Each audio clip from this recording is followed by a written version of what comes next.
Alright, gamers, what's up? Sorry about that late start. I don't like going to 20 minutes on a just starting or starting soon screen.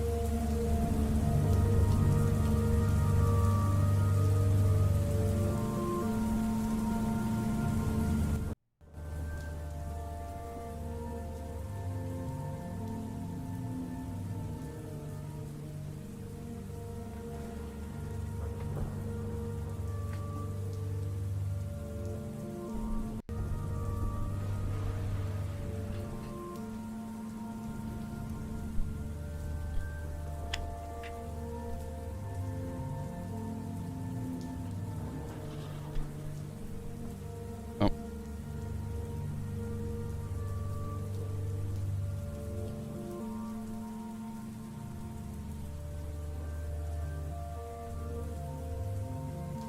This is such weird artwork. You see Leon just standing here? This has to be like concept artwork, really early concept artwork.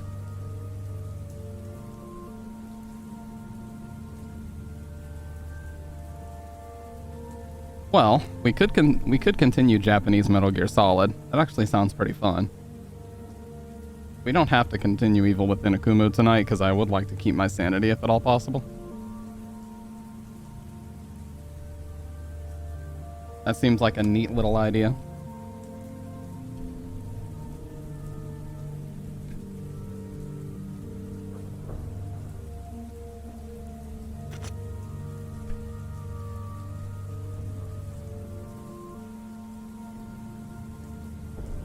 Oh yeah, I got a bunch of stream VODs uploaded last night. I think 12. So, finally made some progress on catching up with those, which I've needed to do for a long time, so that felt good. Finally get that knocked out.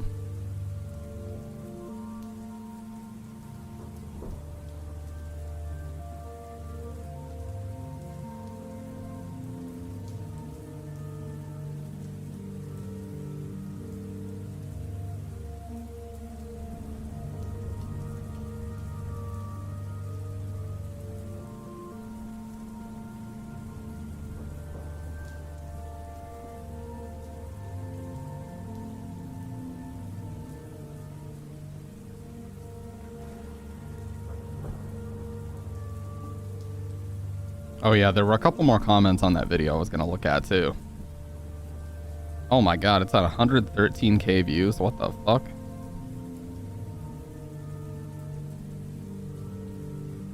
The most level-headed take ever. Well, thank you, Tora3333. I appreciate that.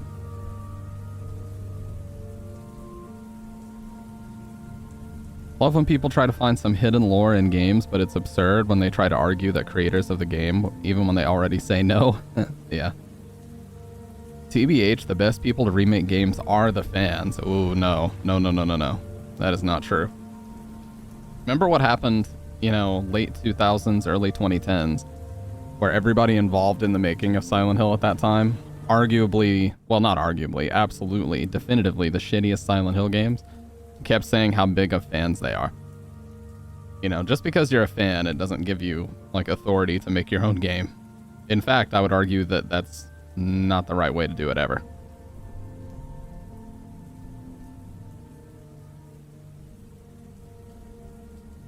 Anything that constitutes an intellectual property is best kept with its original writers. And if they deem at any particular point that they're done working on it, let it die, please. Stop trying to, like, reanimate the corpse of something that's never going to be reanimated the same way.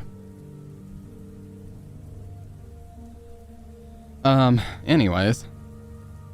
The best people to remake games are the fans. The original creators, more often than not, are sick and tired of making the same series over and over and over, and are usually just pressured into doing that by the companies. That's how great franchises get watered down over time.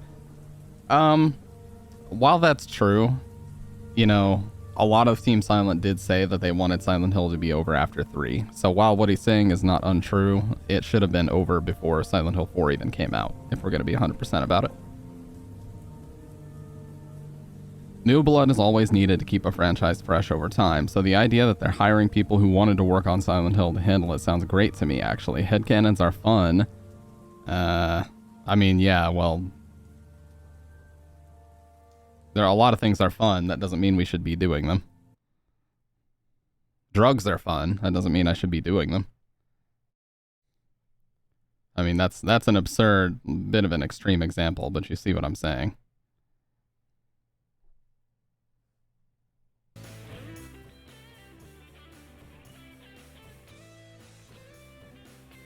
Let me see. Headcanons are fun, and employees or former employees of Konami TBH should just stay out of it. Let the fans have fun with their headcanons. It should not upset nor involve you in any way. Just stay out of it, or give people ambiguous answers. Ito's mistake was even getting involved to begin with. That is true. He should have never engaged these weird people. The whole point of games is that it doesn't matter what Ito or anyone else wanted you to think. What matters is that you came to your own interpretation and have fun along the way, but people have this idea that we must experience it the right way that the devs intended, and so feel the need to annoy developers to get answers out of them. That's not true unless you're talking about these weirdos on Twitter, and I refuse to call it X, by the way. For me, the most interesting plots are the ones where two people can play the same thing and come out of it with entirely different interpretations of what happened based on their own personalities and different lived experiences. This comment is like partly true. Liquid Snake 6879, that's fun. That's an interesting name. But yeah, this comment is like partly true, but I also have to disagree with some of it because like, yes, headcanons are fun. I'm pretty sure I said in at least one of the two videos, there's plenty of room to theorize. You know, you don't have to stay like beholden to the exact given answer that people have agreed upon on like the Silent Hill wiki. There's plenty of room to theorize, especially in games like 2 or 3, whenever Vincent tells you, the whole "they look like monsters to you" line. That was put in there specifically to get you thinking. This is my video, Hot Sauce. The Silent Hill community needs to stop video. I'm just responding to some of the really new comments I haven't had a chance to respond to yet. So a lot of people have said this to me. Silent Hill 2 did not sell the most units. Silent Hill 1 did. Every single mainline game sold less than the previous one. So I did extensive research about this. The only sales figures that were ever released are year 1 of release. So for Silent Hill 2, we're talking basically the year of 2002. Sales figures were never released for Japan.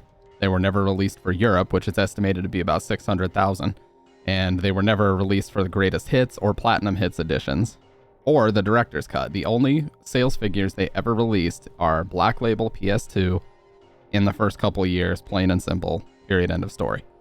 So considering the fact that Silent Hill 1 only had one re-release, that being the greatest hits, surely it was the greatest hits, right?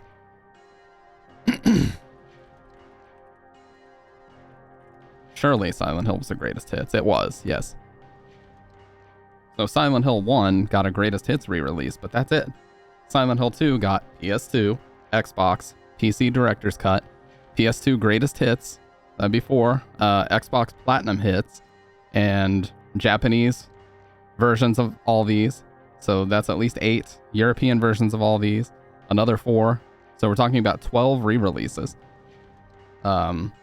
And I mean, I guess if you want to throw HD Collection in there, but that's a joke anyway. That sold so horribly, we don't even really need to talk about it. I mean, it sold like 40,000 units worldwide. I mean, it was awful. So, if you consider how many... What's up, Kendo? Well, the horror gaming might be Japanese Metal Gear Solid, because I'm kind of feeling it. But I was just responding to some of the newer comments on my YouTube video, where a guy was he was correcting me and saying that Silent Hill 2 didn't sell the most units.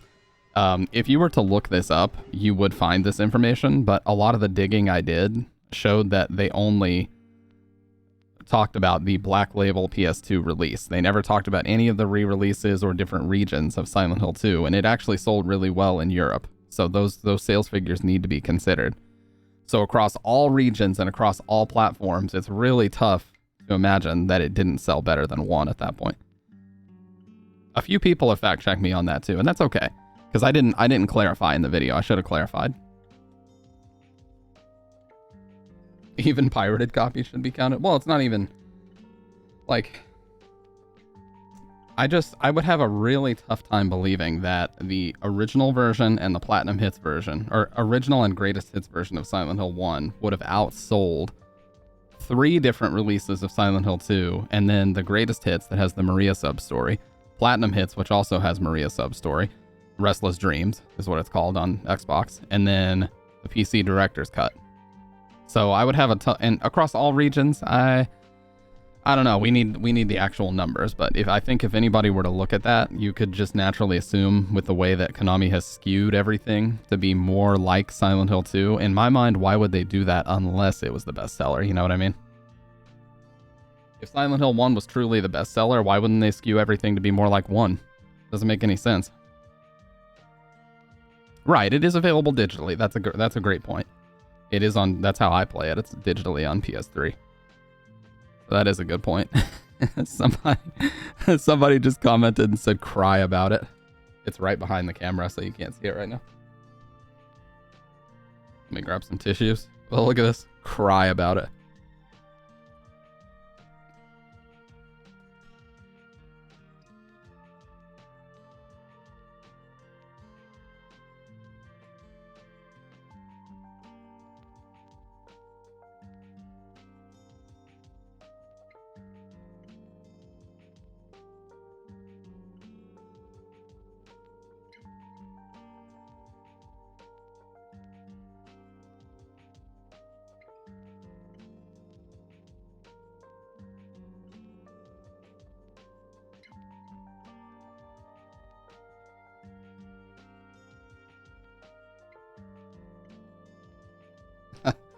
Oh, man. Anyways.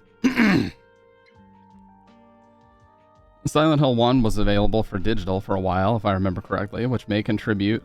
Oh, no problem, Kendo. Which may contribute to its sales, where I'm not sure Silent Hill 2 had a large digital footprint. Could be wrong, or it could still not matter.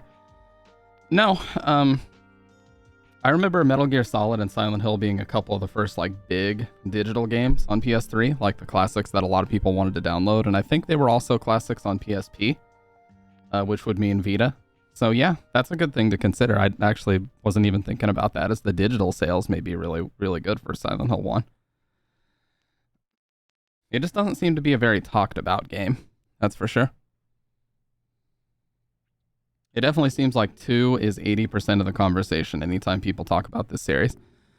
So Resident Evil is 90% about the gameplay and 10% about the story. Outsourcing a lot of that is manageable. You are not going to outsource the intricacies of a Silent Hill game. It's not going to happen. The series was lightning in a bottle, and some people don't want to accept that. I'd still play it, though. That's a reasonable take. That's a reasonable take. Yeah, dude. Yeah, they looked so good on there, too, because the beautiful thing about the Vita, and I love that Sony did this, is the Vita screen resolution was exactly double the PSP resolution.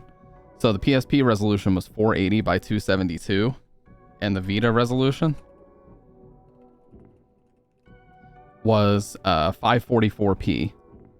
So the Vita was 960 by 544, which is exactly double 480 by 272. So all the PSP games had a perfect 2x scale, and all the classic games had a perfect 2x scale, and they all looked amazing on there. Amazing. I remember everybody at the time being like, why did they choose such a weird resolution for the PS Vita? It's like, that's why. Because they wanted a perfect scale.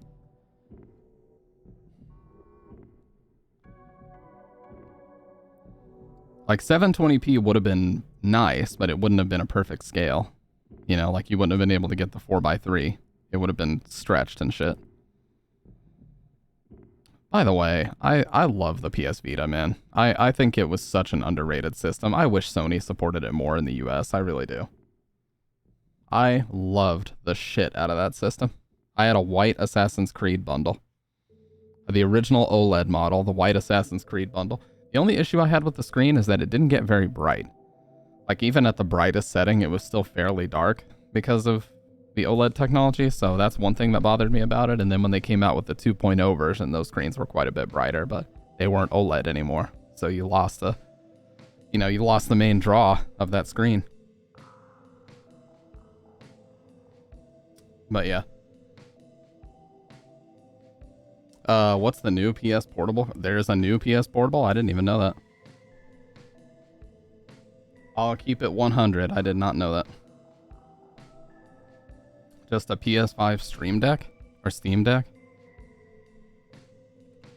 New PlayStation Portable 2023. Sony's PlayStation Portable handheld reportedly arriving in November.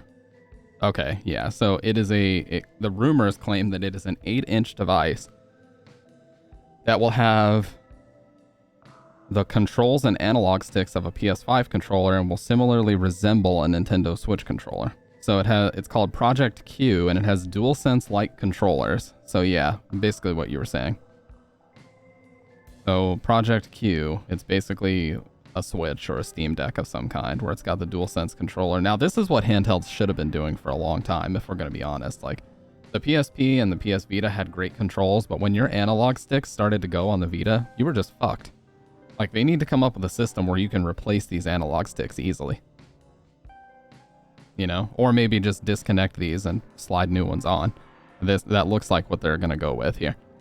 So if your controls ever start to deteriorate, you need to be able to replace them. Project Q. Oh no. Hot sauce, you're going to be getting you're going to be getting 3 dudes from the FBI banging on your door. So what's going on in there? What's going on in there, hot sauce? You'd be like, someone please help. They're at the door, dude. They're gonna break in, dude.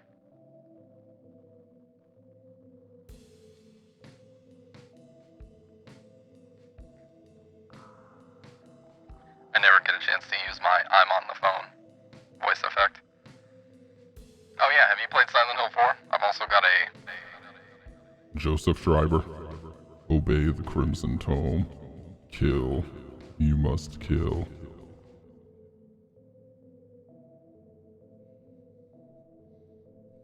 Yeah, the FBI knocks on your door, you open up, and you just present them with a fucking plate of pizza rolls out of the microwave. What's up? What's up, boys? How's everybody doing tonight?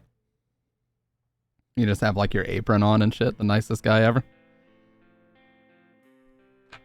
No, it would be even funnier if it was like a tray of freshly baked cookies. Why, hello, gentlemen. How are we doing this evening?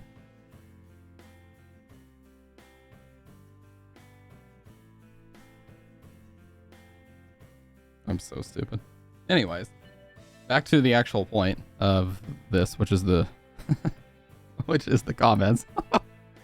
This is why I don't make videos like this, dude. I get so distracted. I much prefer doing this live. Yeah, PlayStation controller-shaped cookies. I actually got bamboozled into thinking Snow was Ash for the longest time. Wow. See, you know this video? You know what's funny about this? This video was recommended by a viewer of mine called Malum Insay for me to make, and it was originally supposed to be a whole video debunking Silent Hill myths that are not true.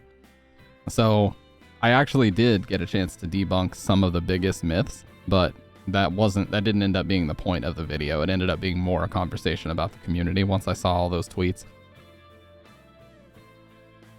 I love hearing new headcanons and theories, even the occasional fanfiction if it piques my interest enough, not just with Silent Hill, but most content I'm into in general. Some examples being OFF and Madness Combat, both of which are basically filled to the brim with new content and headcanons left, right, and center.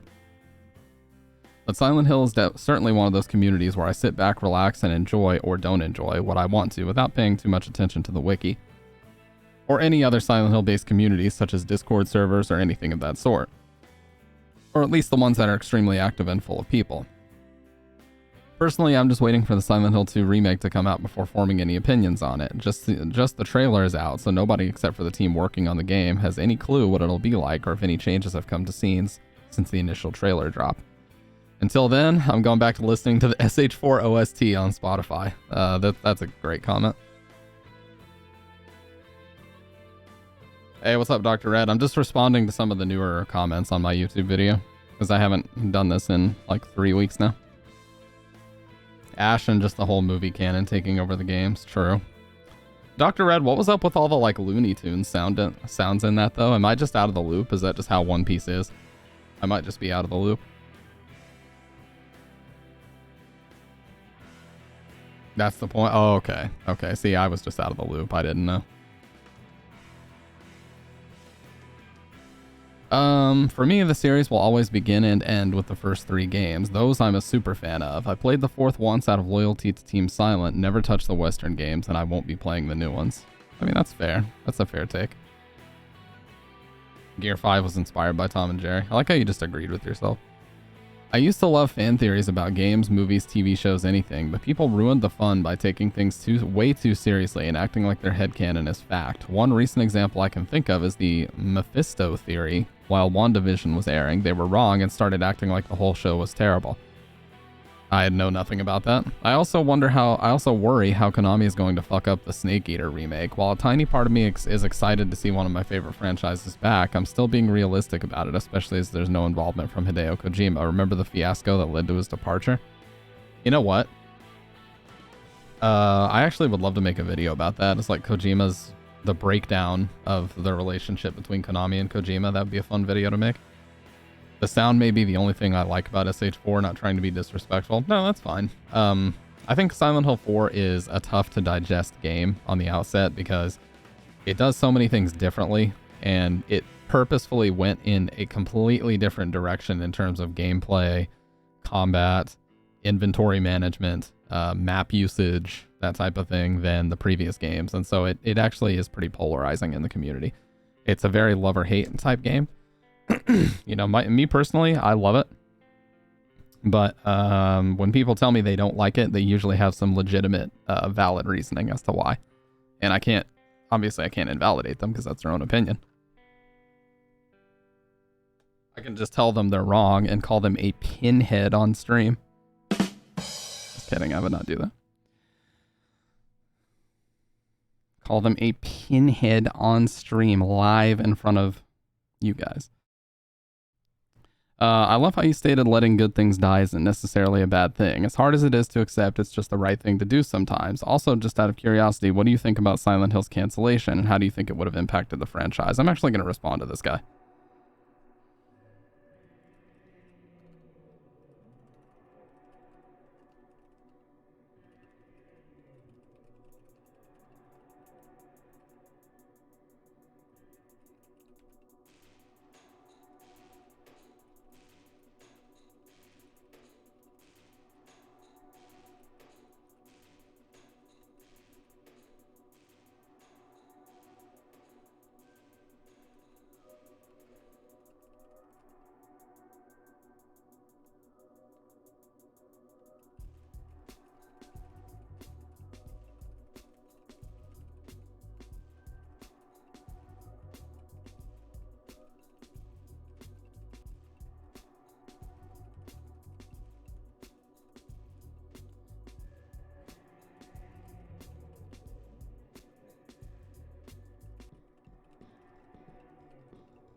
But yeah, I just said I think Kojima would have made a much stronger game than Bloober, but the reality is his communication with Konami was already strained. I'll just say relationship, not communication.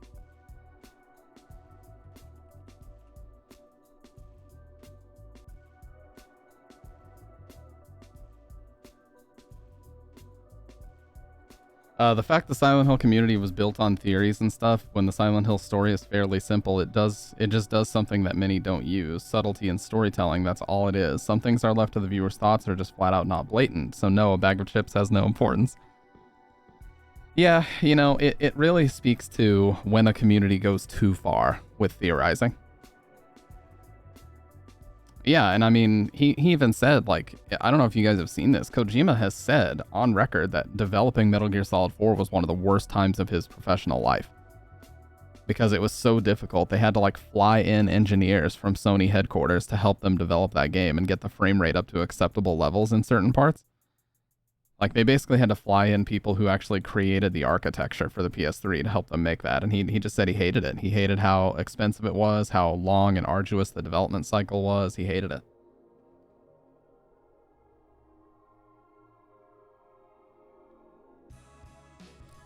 Yep, it was because of the PS3.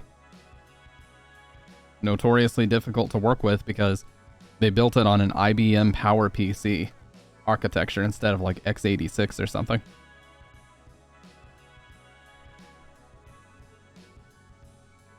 Like, IBM PowerPC is basically dead as shit. But they built the PS3 on that, which is very bizarre. Very, very bizarre. Maybe. Am I making shit up? I might be. PS3 architecture.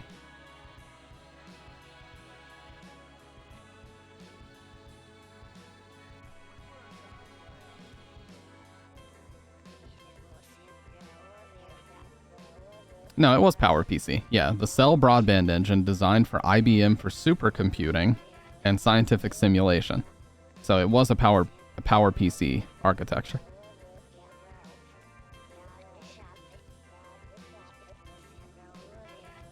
So yeah, it was a very, very bizarre architecture. I like how Kojima can just chill, make the games he wants and when he wants. Sony bragged so hard about their system's power, yet Xbox was almost indefinitely more easy to develop for. Yeah, it wasn't until 2009 when Naughty Dog, of all teams, a US-based team, basically really figured out the architecture. And then the Guerrilla Studios, who was working on Killzone 2. So Uncharted 2 and Killzone 2 were two of the first games that really took full advantage of the PS3 hardware. Those games looked fucking amazing. They still look good. Even though they run at 720p, they're just so sharp and impressive looking. It's crazy. And when I saw those two, that was the first moment where I was like, oh shit, yeah, actually, like the 360 cannot produce any graphics that look this good. Yeah, I remember hearing about that supercomputer they set up. Wasn't it because they took out the ability to load Linux on it? Dude, that was a big controversy for a while. Like, there were lawsuits and everything. Because Sony, how is a company going to release a console with a specific feature on it that you can load an alternate OS? Like, what a weird feature for them to even allow people to use. So they essentially allowed you to use your PS3 as a home computer if you wanted to install Linux on it. And it had an option in the settings menu where it just said other OS. And then in like 2009 or something like that, they just released a system update that just shut it off. No more other OS for you guys, because people were using it to be fair, they were using it to exploit the system and load custom firmware, and because that's just what people do, okay? Especially with Sony systems, that's just what people do.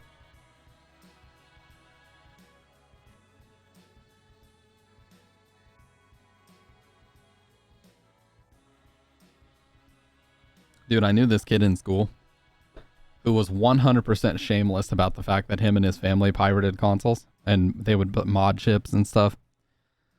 So, you know, we all thought he was making stuff up. So he comes to school one day and he's got a binder. You know, those old binders you would put old PC games in? And he's just got binders and binders and binders of burned PS1 and PS2 games. And I was like, holy shit, dude, you are shameless about this shit, huh? So he said what their family did is basically his dad would ship off the consoles to have them modded by a third-party, you know, modder, someone who actually knows how to solder and install mod chips and shit. And then what they would do is they would go to like a GameFly type service. No, he didn't try to sell them. He just was showing us that he had them. But basically they would go to any like video rental store back when you could still rent PS2 games. And they would basically bring the disc home, copy it, and then just keep it. So they had, I'm serious, they had fucking just like hundreds and hundreds and hundreds of games. It was illegal as fuck. But yeah, I mean, he was a kid. He didn't know any fucking better. Like that was mainly his dad's deal, but yeah. Oh, no, Dr. Red. It's not just your experience. My family went through 8 Xboxes. We went through 8 360s before we finally got good ones. The first 360 we ever bought was mid 2006. Right around when Dead Rising came out. I think it was launch week of Dead Rising, and we bought a 360 for that. And then it worked until Gears of War came out that December.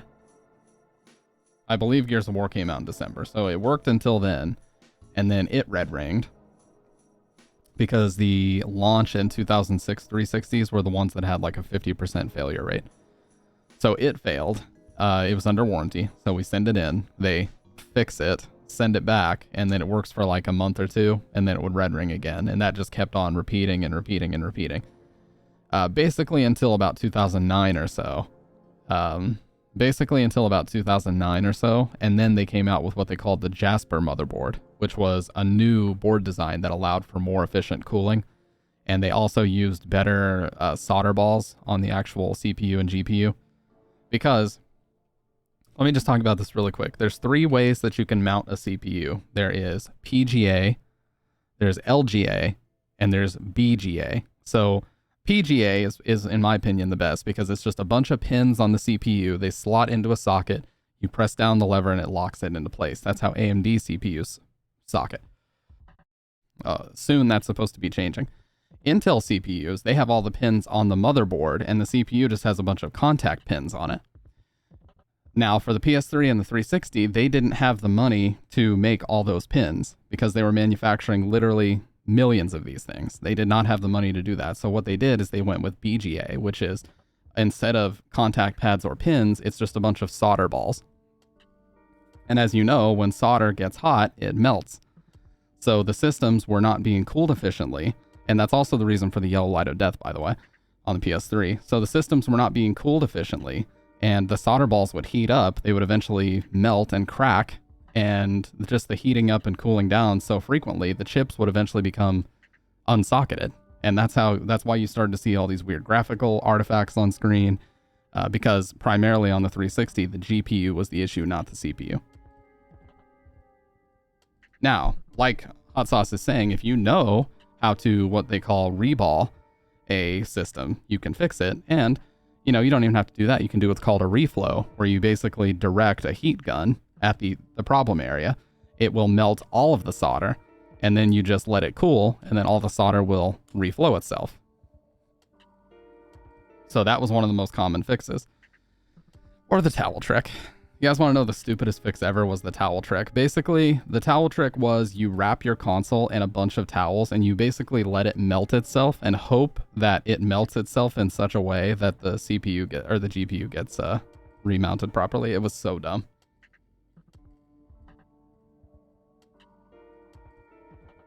PS3 cooked itself too, Dr. Red. When it had all the PS2 hardware on it, it still cooked itself. Let me grab some tissues.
Don't forget to bring a towel.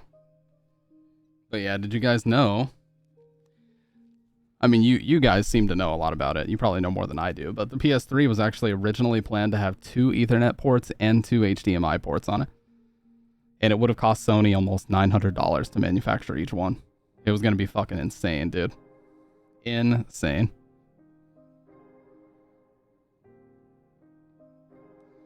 Xbox 360 had a 50% failure rate and a little bit more at its absolute worst. And there's a video about it where Peter Moore was basically in charge of Xbox before Don Mattrick was, and they basically had to go to Bill Gates, or no, not Bill Gates. They had to go to Steve Ballmer, who was the CEO of Microsoft at the time.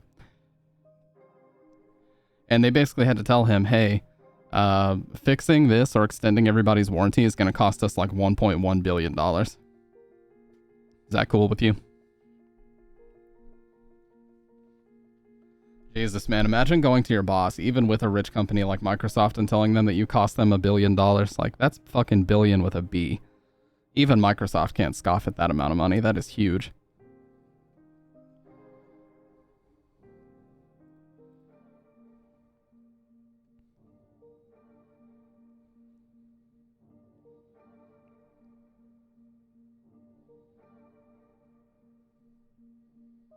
A super high amount of failures in the first few rounds. Yeah, it wasn't until they released 2 motherboard revisions or chip revisions, which was the Falcon and then the Jasper. These were just the code names for them. So when the Jasper chips came out, or when the Falcon chips came out in 2008, that was when like the second round of 360 Elites came out, which was the black one that had the HDMI port on it. Before that, they just had that weird AV out port, and you could only use component cables. You couldn't use HDMI. So they came out with the 360 Elite that had HDMI out, and you guys know, but...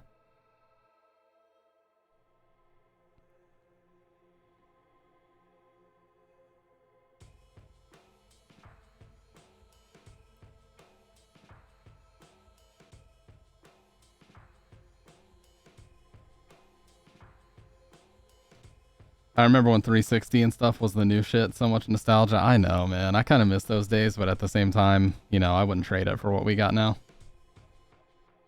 Like, back in those days, shit was so primitive. Like, live streaming was unheard of. YouTube was still, like, a news article for the most part. But I do miss, you know, how fun it was. Like, I just remember, you know, when we got our first PS3, I remember we went to a nearby town, to a fucking Circuit City, which Circuit City's been out of business for, like, a decade at this point. But we went to a Circuit City and they had one left. And I just remember, like, as we were driving home, I just remembered, like, turning the box around and just looking at the different, like, little screenshots of games they had and just being like, oh my god, this is going to be so crazy.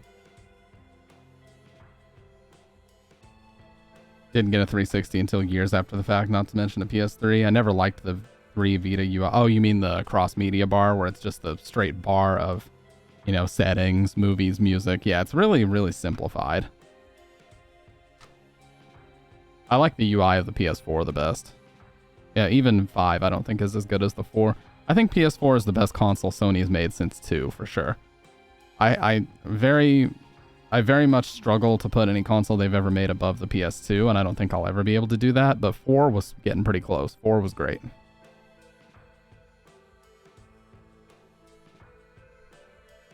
I remember people being mad that Xbox Online costs money. Yeah.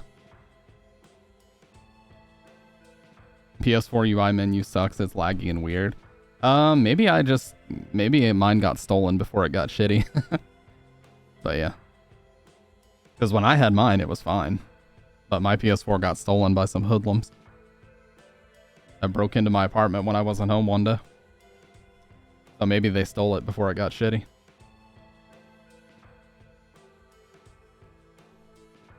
That's a possibility. That's for sure.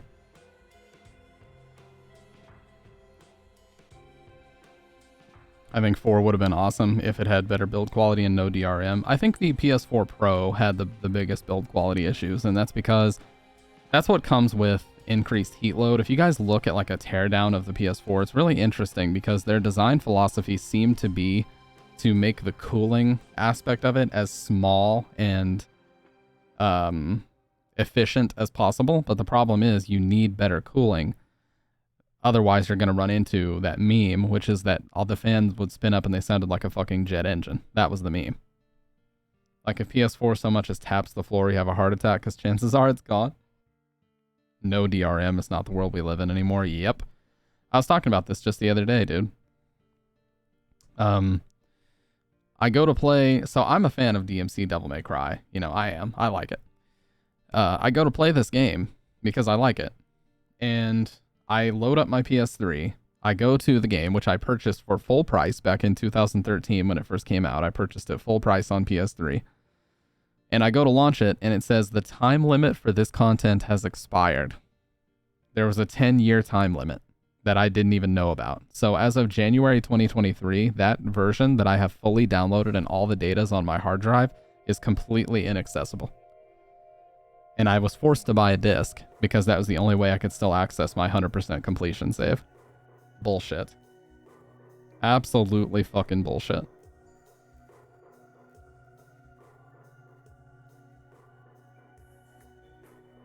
We had a C chassis PS4, which in my opinion was the best one.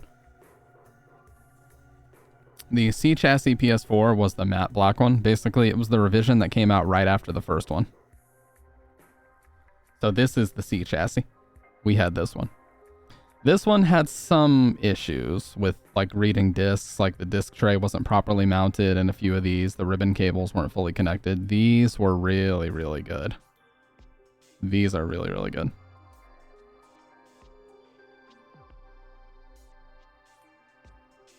They were so great. What's the problem with the PS4 Pro's build quality? The cooling, the heat sink, and the fans are not large enough to support how much heat it generates. So it is a fairly powerful system, but the heatsink that they have on it is just big enough to get the job done, and the fan is really cheap and plasticky. So it's not able to move enough air. It's not able to efficiently move enough hot air out of the system to keep the temperature at a good level. Oh, you have the launch one? Damn, dude, what a beast. How does the final revision of a system have worse build quality? Because at that point they have made everything as efficient as possible, and they're trying to cut costs everywhere they can to make sure that they can continue manufacturing it as they're working on a new system design. Yep, exactly what Hot Sauce said. It all comes down to money.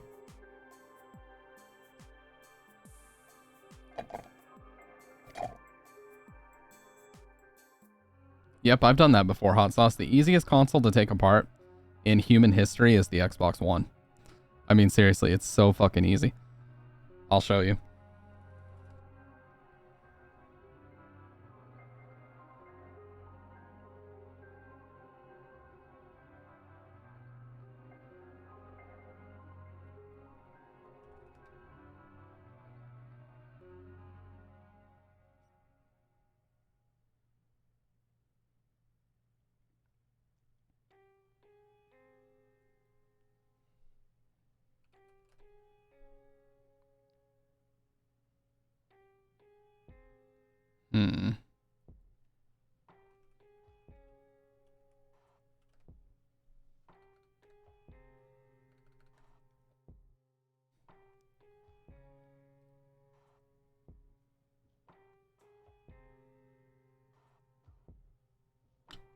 I know it's in here somewhere.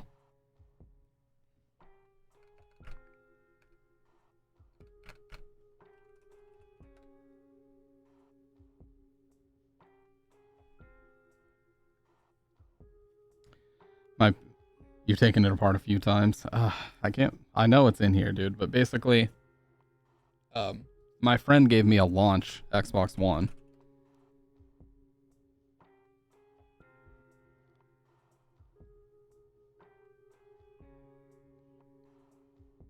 My friend Tuss gave me his launch Xbox One, and I cleaned it up really well. I'm trying to find it here. But I took a photo of it, and it looked super, super clean. But that is seriously the easiest console to take apart of all time, pretty much.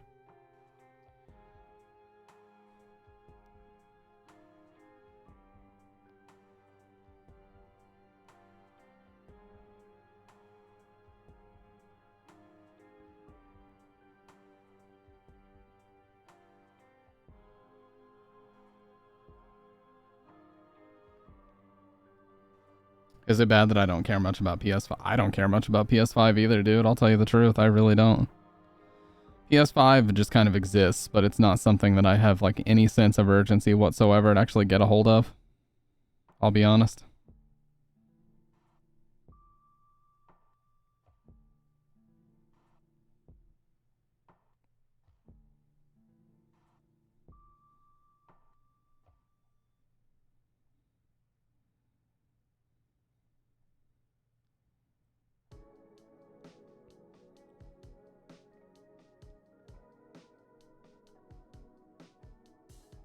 Damn, dude, I know it's here somewhere.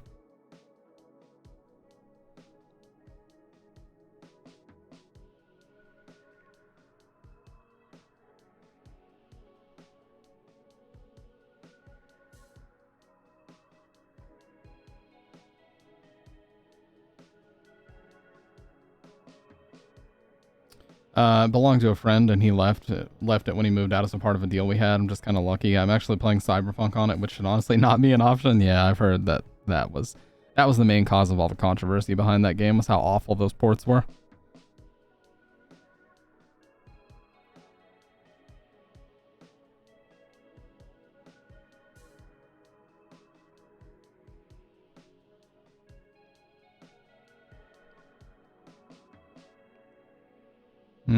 This is getting into really, really old messages, so I don't think this is it.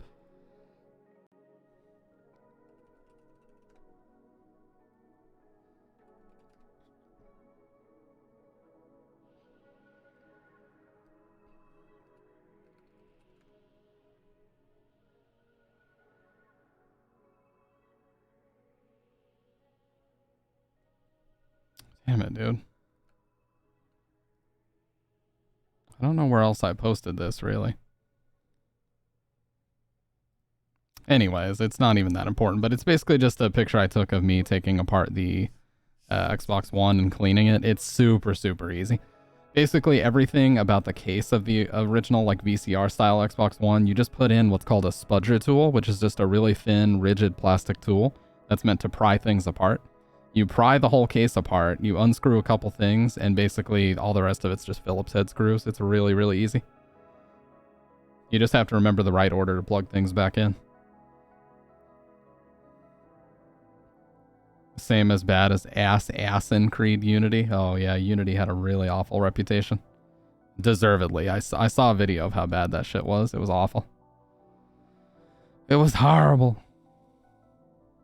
It was horrible.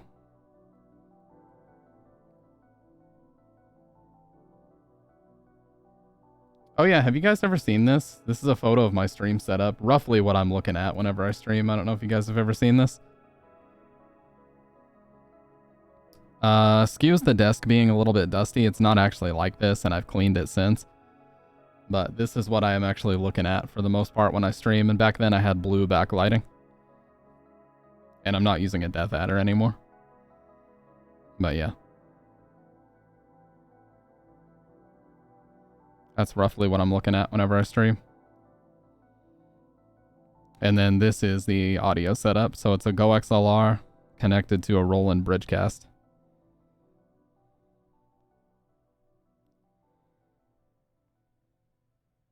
I'll do a video about my setup someday. This is a Leopold keyboard. Really great keyboard. But yeah, I'll do a video about my setup someday. Because most people already know what it is. Like, you can go down to the description. Splurge tools are as soft or softer than the plastics you're bending, so it wouldn't break it. Yep. If you use, like, a flathead screwdriver, you're going to damage something. Like, definitely do not use metal to pry apart plastic. That's a very, very bad idea. Do not do that. Like, you're just asking for whatever plastic you're prying apart to get severely damaged. Fancy smanchy. Well, honestly, the foam panels are not that fancy. They're like $1 a piece, and they're super, super cheap. Like, putting these up was probably one of the cheapest parts of my setup that I've ever done. It's actually less than $1 per panel when you really think about it. Or when you factor it all in. F13.6 sucked. You mean Friday the 13th, the game? Yes, it did suck, in fact. 100% it sucked. But, yeah, if you go below my actual video, there's a link. Not in the panels, but there's a link here called Kit Stream Gear. And this shows you all my streaming stuff.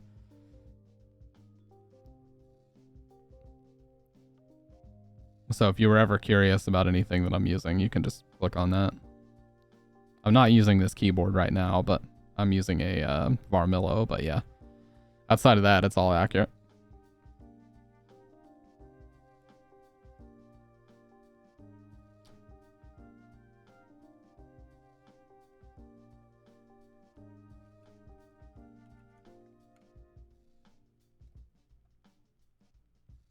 And PC still uses DDR3. Hey, dude, I was on an i5 3570K for many, many, many years. And it served me super well. I had some fast-ass DDR3 in there, and I had no issues. The only reason why I decided to upgrade was specifically for streaming, because I wanted to just do it all on one computer. I didn't want to have, you know, multiple systems. So right now I'm still on that 10700K with a 3070. The DDR4 is not even that fast, to be honest with you. It's 3200, which is just like a standard speed. But, you know, a lot of people have done testing and found that you really don't need any RAM faster than that for the most part. Not for the majority of applications that people actually run, though, you know? Like, the main thing that I need RAM for right now is Adobe Premiere. Adobe Premiere is such a fucking resource hog, it's unbelievable.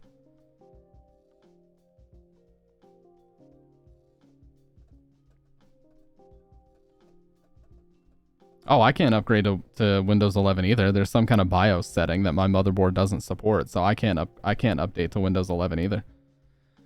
I think the official last day of support for Windows 10 is like July 2025, so I'm good for another couple of years, but it's definitely annoying. That they were basically like, oh, yeah, the official, well, it's, I don't know what it's called, but it's basically the date that at which it's no longer being supported.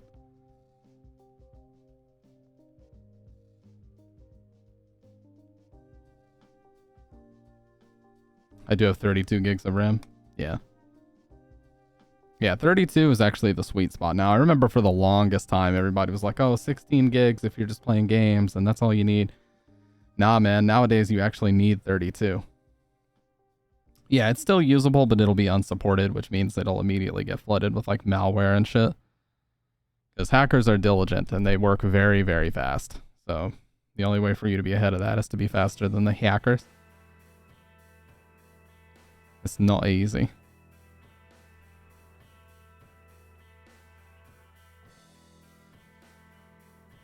Microsoft still suggests 8, like, for real? Yeah, that ain't gonna work.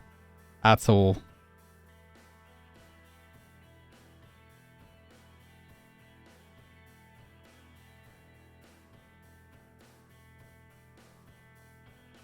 Alright, give me just a sec, you guys. I'm gonna grab some water and then let's actually play a game. You guys want to continue playing Japanese Metal Gear Solid 1? Because if you do, I'm totally down for that. We'll keep playing Anime Edition, MGS1. I so rarely get a chance to show.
You guys actually want to bring back Persona 3 Fridays, for real?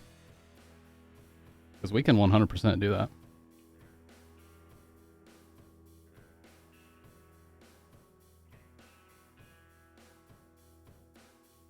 That'll be a no for you? Listen. We already started Japanese Metal Gear Solid. We already started Japanese Metal Gear Solid. I want to see it to the end.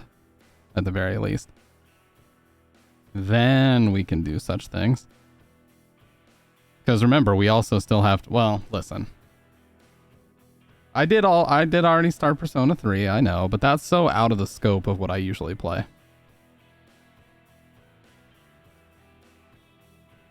I would rather see Japanese Metal Gear Solid through to the end, because I just want to see how everything differs, you know? I want to see the version differences, I want to see the voice differences. Yes, I don't exactly know what they're saying, but that's okay. We know the general story. We've played this game many times, we know the story. I just want to see the differences.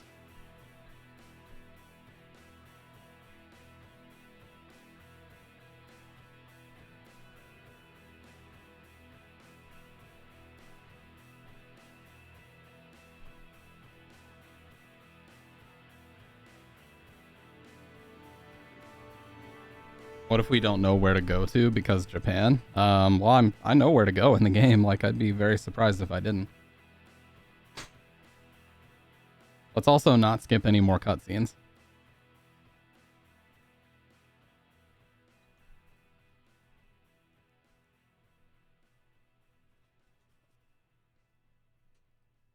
It is going to be off center for a second, but once I start the game, it won't be.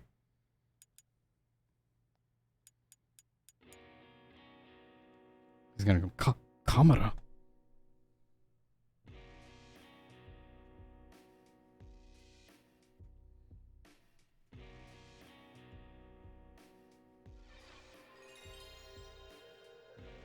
Boom, dude. Just be shit posting in real time? No. Don't worry, you can't shit post any more than other people have in the past. Tacos are amazing. Plain and simple. They really are.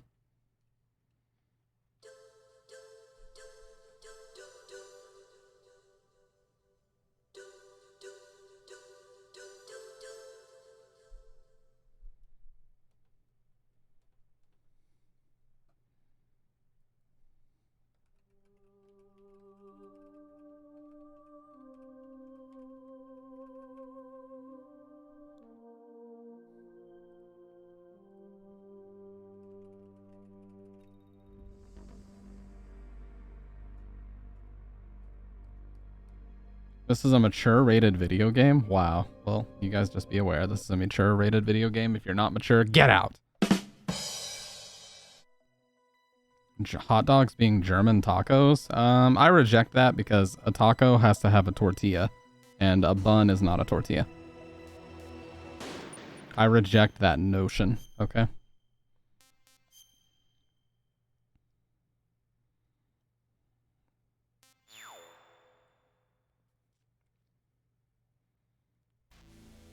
Alright, so now we have to call Meryl. We actually kind of fucking smacked Ocelot. We beat the shit out of him.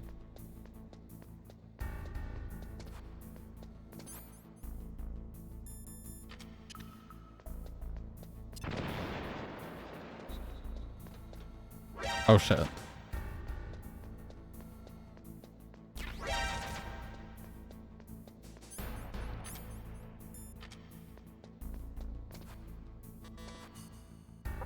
Oh, that's level 4.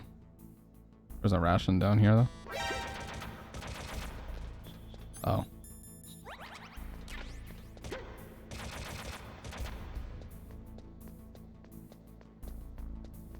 Ocelot. Yeah, it actually did say Ocelot. Now there should be guards out here, I believe. So we're just going to make our merry way in here and call Meryl.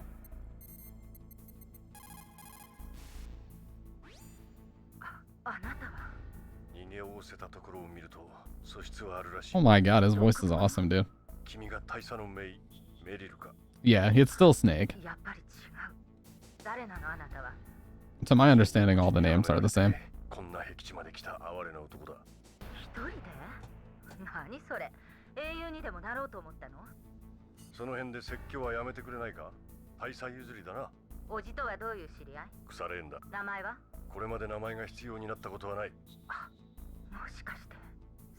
Snake?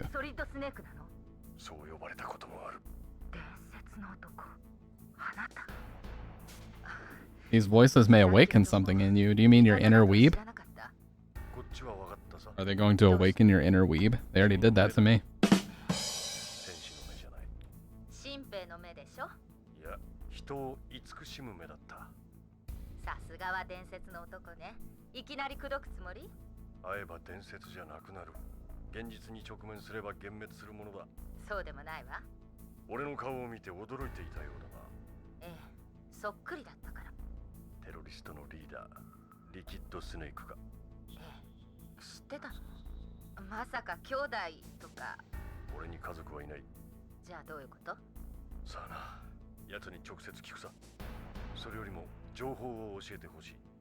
Is slang for erection? Oh. Do this 13k aftercare. Hi, my name is Rish. I am a professional commentator and competitive video game player. I am also a professional Uber driver, and every time I eat I feel happy. Trolls send burgers to my house. They'll send pizza, hot dogs, anything, I'll eat them. Heck, if they came to my house I would eat them too. And my inspirational quote is frick them snipers and go eat Wendy's chili and enjoy it. As a matter of fact, send it to M. Send it to M? He just gave up. なぜフォックスハウンドがメタルギアの開発を極秘裏に進めたかったからよ。フォックスハウンドは未だに影の部隊。だから隠密行動にはもってこいなのよ。しかし、模擬弾頭発射実験ならこれまでも行われていたはずだ。なぜ今回に限ってメタルギアの正式採用を決定するための最終的実戦演習。そう聞いてるけど怪しいものだ。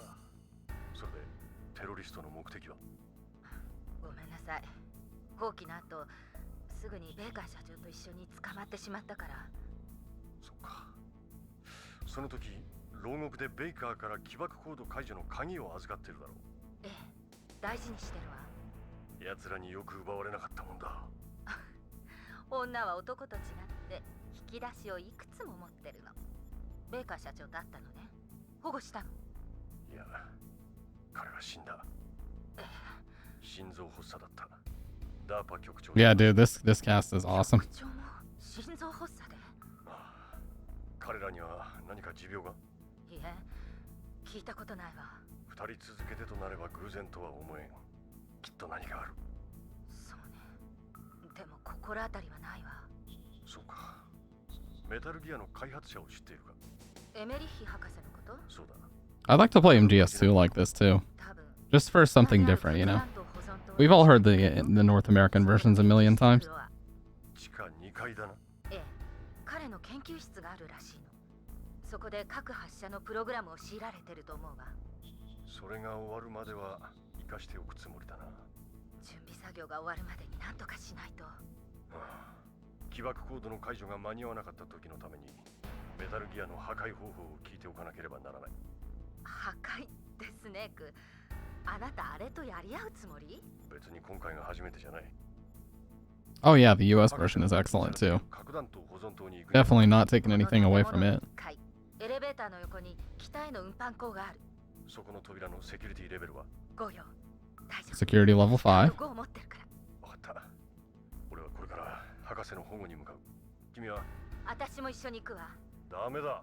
新米はどこかで隠れてろ。新米じゃないわ。口だけではダメだ。敵に向かって一瞬でもためらったら終わりだぞ。二度も幸運は続かない。私、引き金がすぐに引けなかった。訓練ではちゃんとやれたのに、指を引くだけで相手の命が終わってしまうと思うと怖かった。訓練で的を撃つのとはわけが違う。私、軍人になることをずっと夢見てきた。実戦に向けて毎日訓練をしてきた。Yeah, the Japanese voice actors always go hard, man. Like, I don't know if you guys have ever heard Star Fox 64 in Japanese. I'll play a clip in a second. But that shit is insane. 戦場では普段は封印されている残虐性や闘争本能が顔を出す。戦場では戦争という名のもとに罪の意識は緩和される。でもこれは戦争じゃない。テロよ。精神が安定してないのはコンバットハイの反動だ。大量に分泌された Combat high? が薄れ始めてるんだ。It's very similar lines. コンバットハイなら講習を受けたわ。今は議論はやめよう。生き残ることだけを考えろ。ここから生きて帰れたらゆっくり考えてみる。分かった。言い方を変える。俺の邪魔はするな。食えない男。おじから聞いた通り。ほら言った通りだ。現実に直面すれば幻滅するものだ。Hermana. そうみたい。Oh no. わかったスネーク。おとなしくしてるわ。博士を保護したら合流しよう。それまで鍵を持っていてくれ。ええ、大事にしてる。それとここの基地に関しては私の方が詳しいわ。何かわからないことがあったら連絡して。気をつけるんだぞ。運搬口の扉を開けたらコールするわ。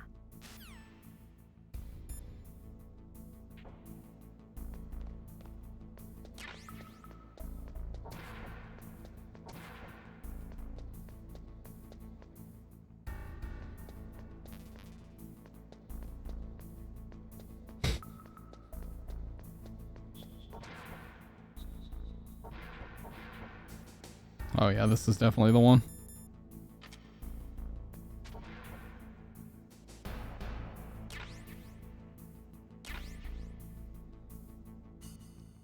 Yeah, the codec names are in Japanese too. Now, you can get the FAMAS way earlier, but if you don't get it here, they'll give it to you eventually. When you run into Meryl in the, on the floor before you fight Psycho Mantis. They'll give it to you then.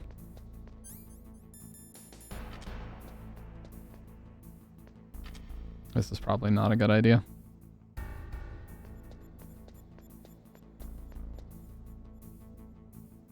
think if I just would have went for it.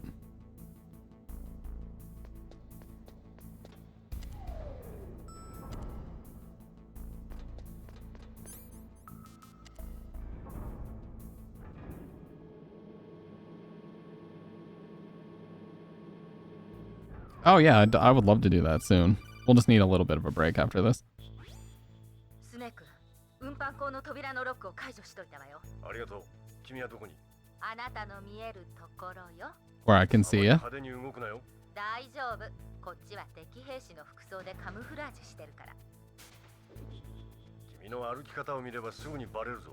どういう意味？いや、いいんだ。聞いて。Snake. 運搬 Yeah. 口はエアロックになってるの。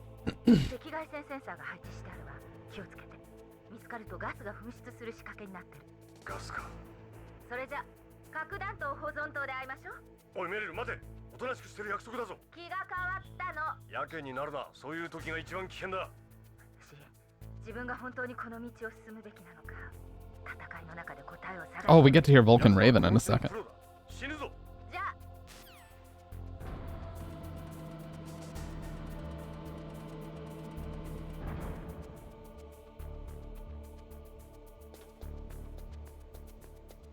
I don't think there's any guards here. I know, dude. I understand them too. Quite a bit, actually. Just from remembering what they say in the US version and how similar it is. It's actually not too hard.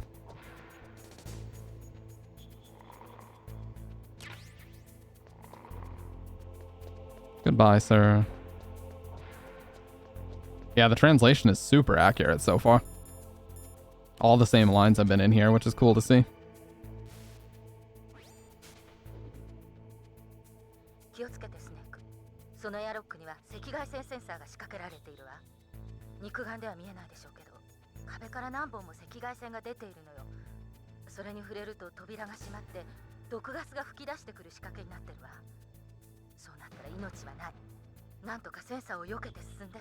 She's calling them sensors instead of lasers, but yeah. I mean, the same difference. She was saying be careful because of the sensors.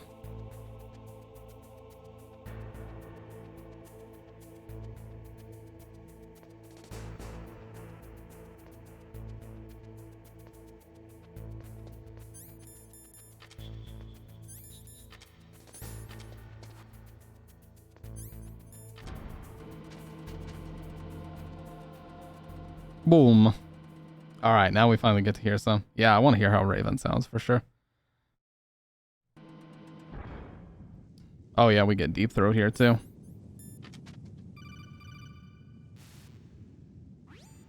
Snake, 気をつけろ。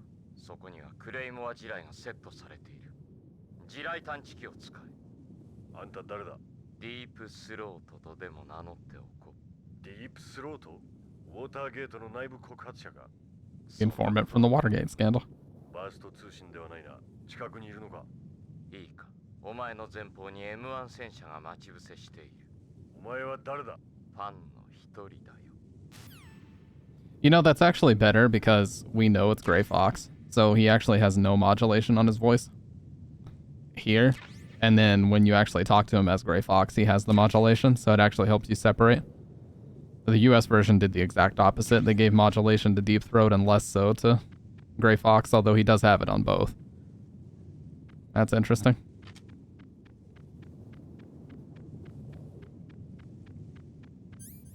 Okay, I've got 3 chaffs for this fight.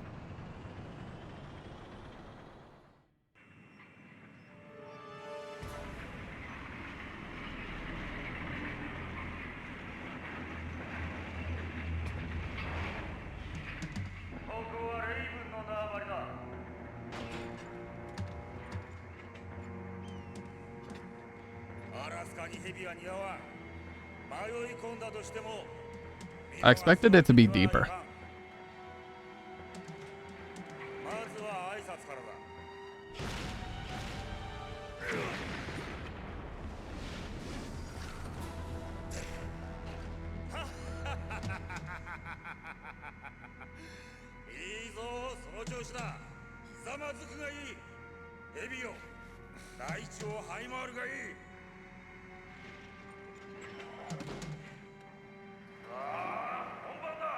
Yeah, this is a fucking rigged ass fight if it is fair.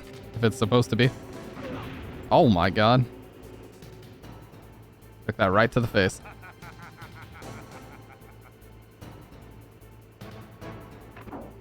Look at this clown. Oh shit. Oh, okay, I was gonna say, I thought I didn't have grenades, but I do.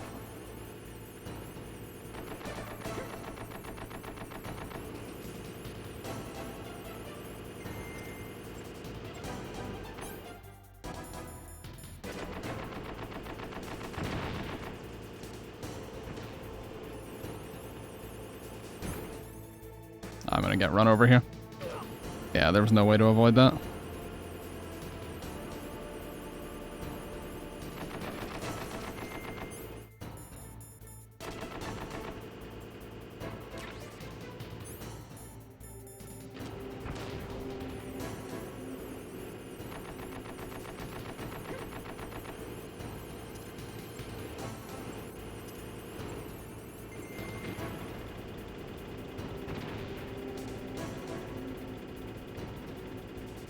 Need more chaff for sure.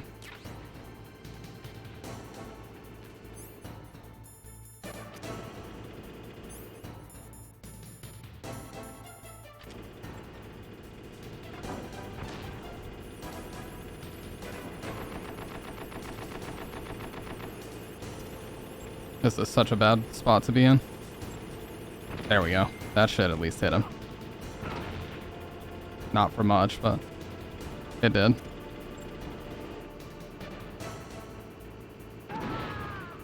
Alright.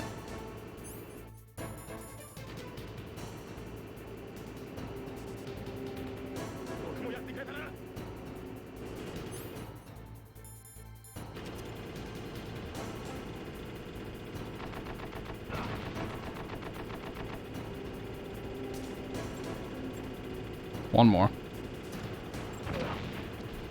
That should hit. There we go. I just smushed into some thick snow. And treads don't do anything, dude.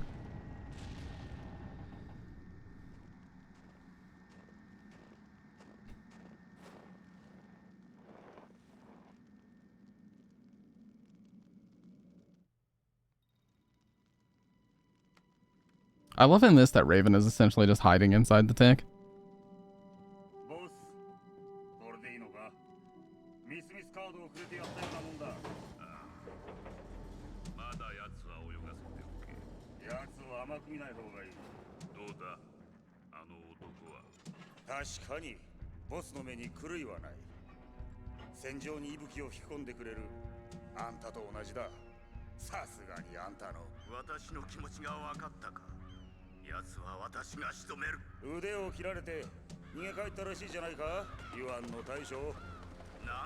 Dude, these translations are so great.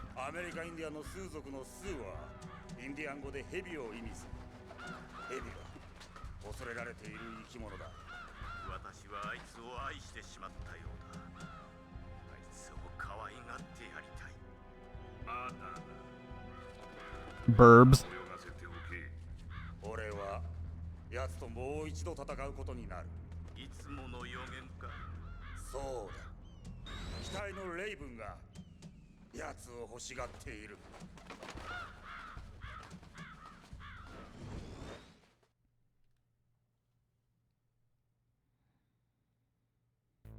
We've already talked to Nastasha, but I'm gonna grab this ration up here. Because normally this would be the first time you talk to her.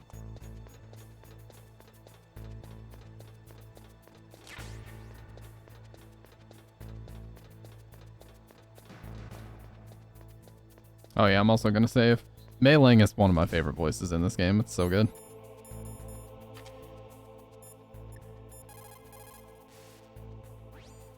Snake, 呼んだ？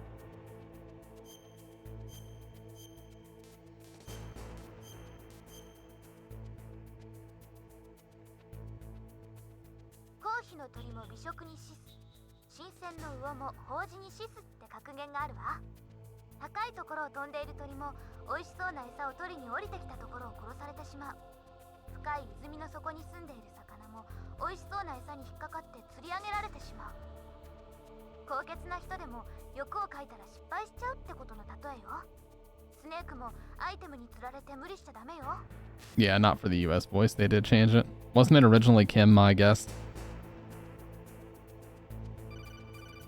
Yeah, no weapons here. スネーク、そのフロアでは武器は使うな。ナノマシンを使ってあなたが武器を使えないようにしておいたわ。何？俺を死なせたいのか？忘れたの？そこは廃棄核弾頭の保存庫なのよ。ああ、たくさん箱が積まれてるが、これが全部。そう、廃棄核弾頭だ。置きっぱなしか。ベイカー社長の言った通りだな。ずさんな管理だ。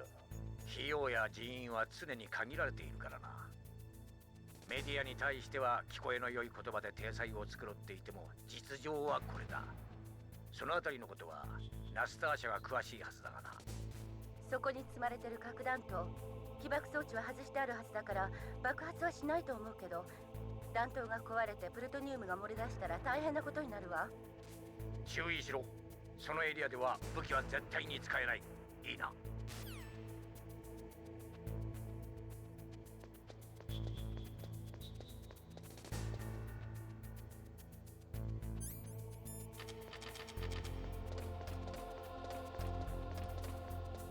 You gotta be very careful with how you do that.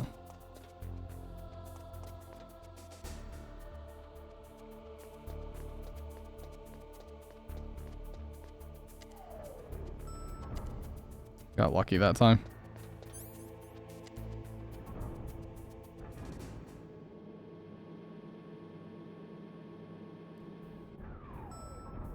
Alright, we need the Nikita out of here, which we have level 3 now, so we can grab it. It's in this room, I believe. Oh shit. Yeah. You have to, like, run straight for it. Whew, that was last second, dude. Holy shit.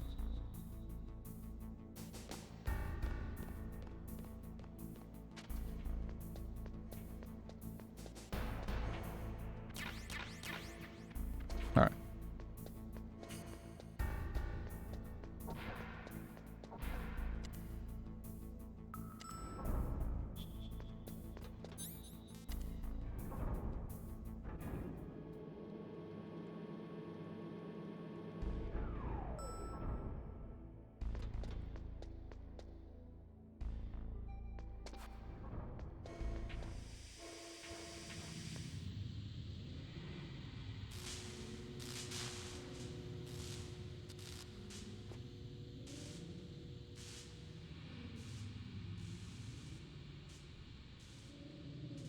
That danger sign seems different.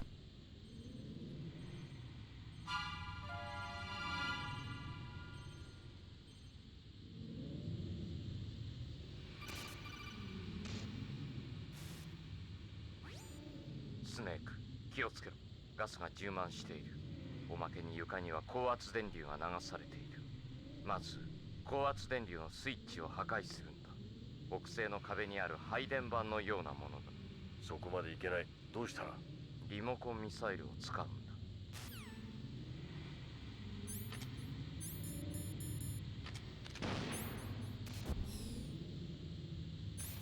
Oh shit. Whew. A little bit scary.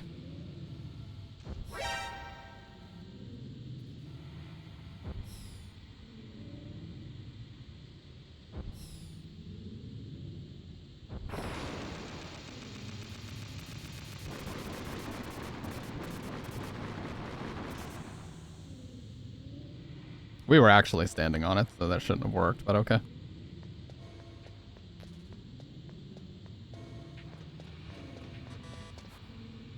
All right.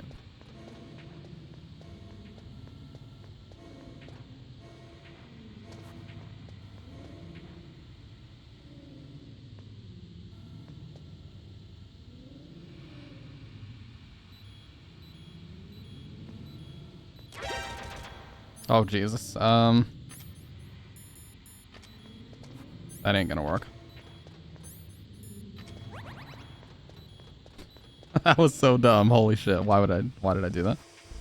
All right, get the O2 back first. Whew. Get the O2 back first. Now let's go.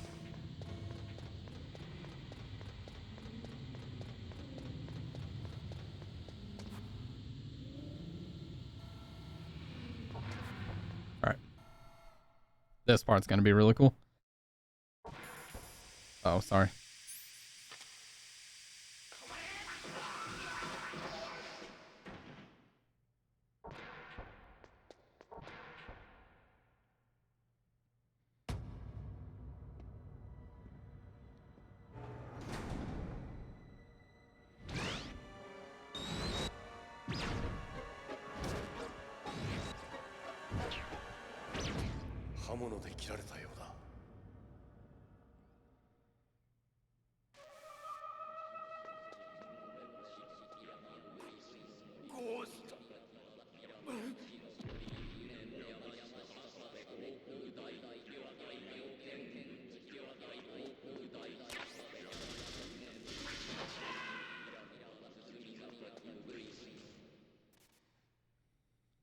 Let's see what Hal Emmerich sounds like.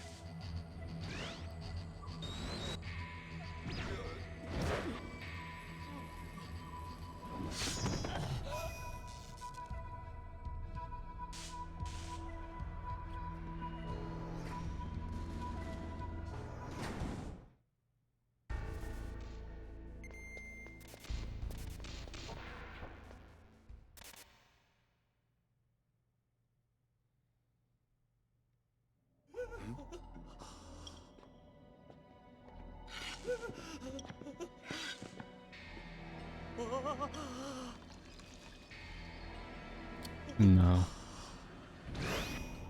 ステルス迷彩、君は俺の友はどこだ。何のことだよ。今度は何だ。スネーク。さっきの忍者。待っていたぞスネーク。貴様は一体。敵でも味方でもない。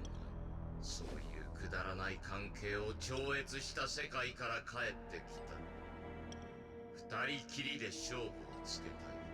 邪魔な奴らは排除し。This is one of the best so far. 敵は何だ。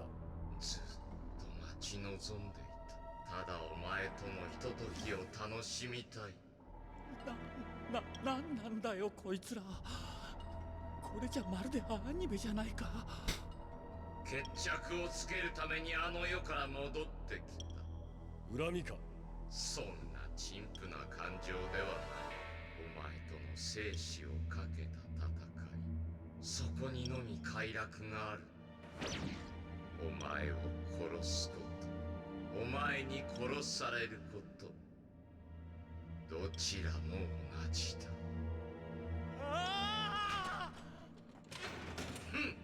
いいだろう。特等席で見ているがいい。その男は必要だ。手出しはさせん。さあ、俺を感じさせてくれ。俺に生きる実感をくれ。 Dude, this is so fucking... If you thought it was anime before, holy shit.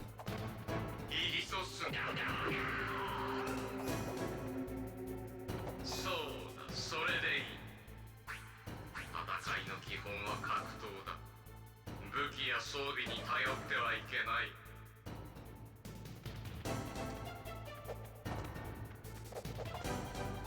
What are you up to, buddy?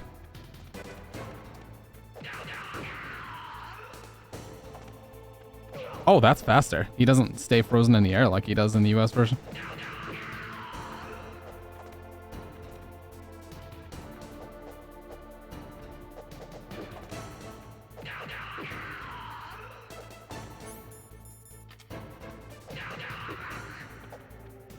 Oh, never mind. He does. He just didn't that first time.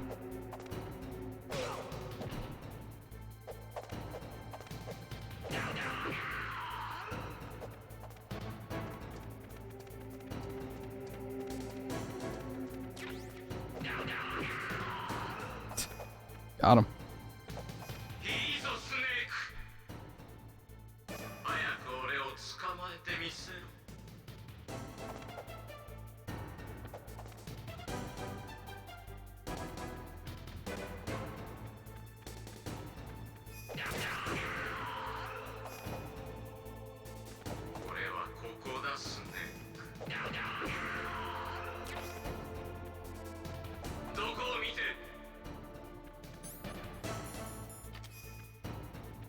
Oh, it actually says cigarette. I just noticed that.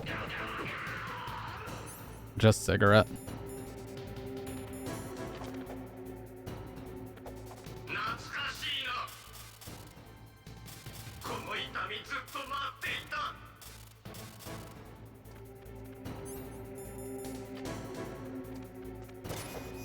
Oh, okay. I forgot about that for just a second.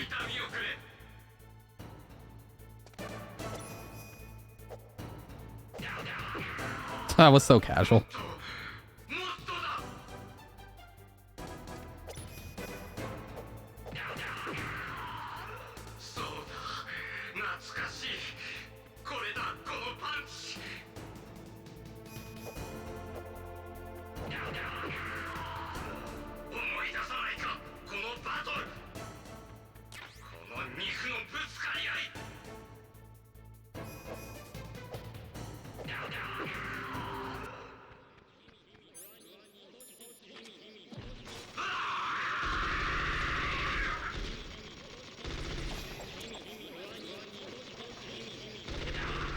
Anime version? Here, I will.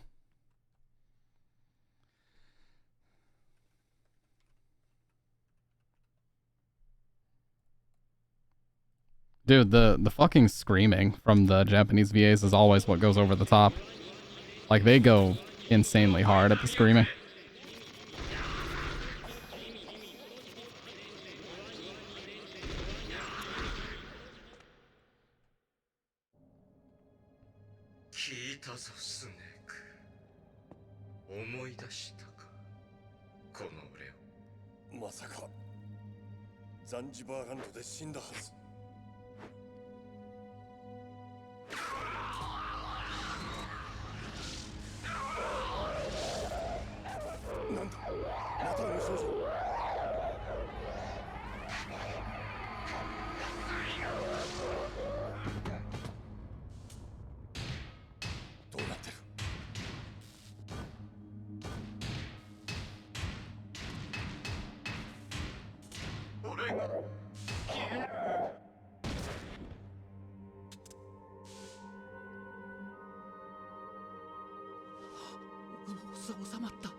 The breakdown's about to start.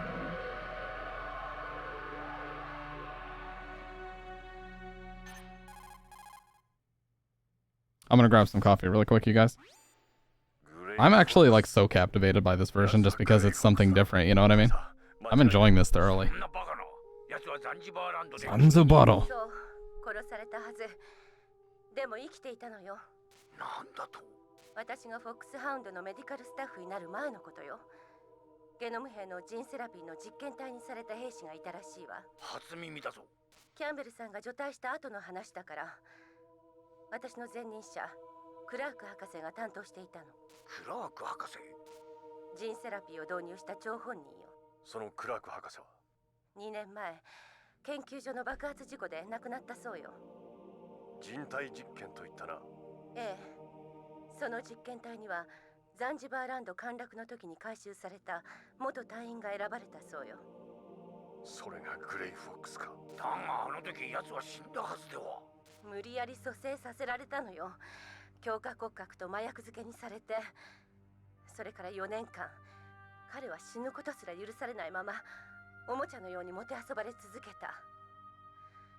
今のゲノム兵はその実験結果から生まれたのよ。むごい話だな。おそらくさまざまなジンセラピーの初期実験がされたはず。ナオミ、なぜ今まで黙っていた？機密事項だったから。それだけか？ナオミ、その後グレイフォックスはどうなったんだ？事故死と記録にはあったわ。そうか。だがその忍者がグレイフォックスだったとしても、なぜ？あの様子では正常な意識はなくしているようだった。戦闘意識のみで生きているというのか。あるいは俺との決着をつけるつもりか。いずれにせよ奴はまた現れるはずだ。そしたらまた戦うの？彼を殺すまで。そうだな。奴はそれを望んでいるのかもしれん。Oh, well, that timing was kind of perfect for when I got back, but. いつまで隠れてる？え、君も仲間？仲間？俺に仲間はいない。俺はいつも一人だ。一人？君もオタクかい？さあ、早く出てくるんだ。いつまでもここにはいられない。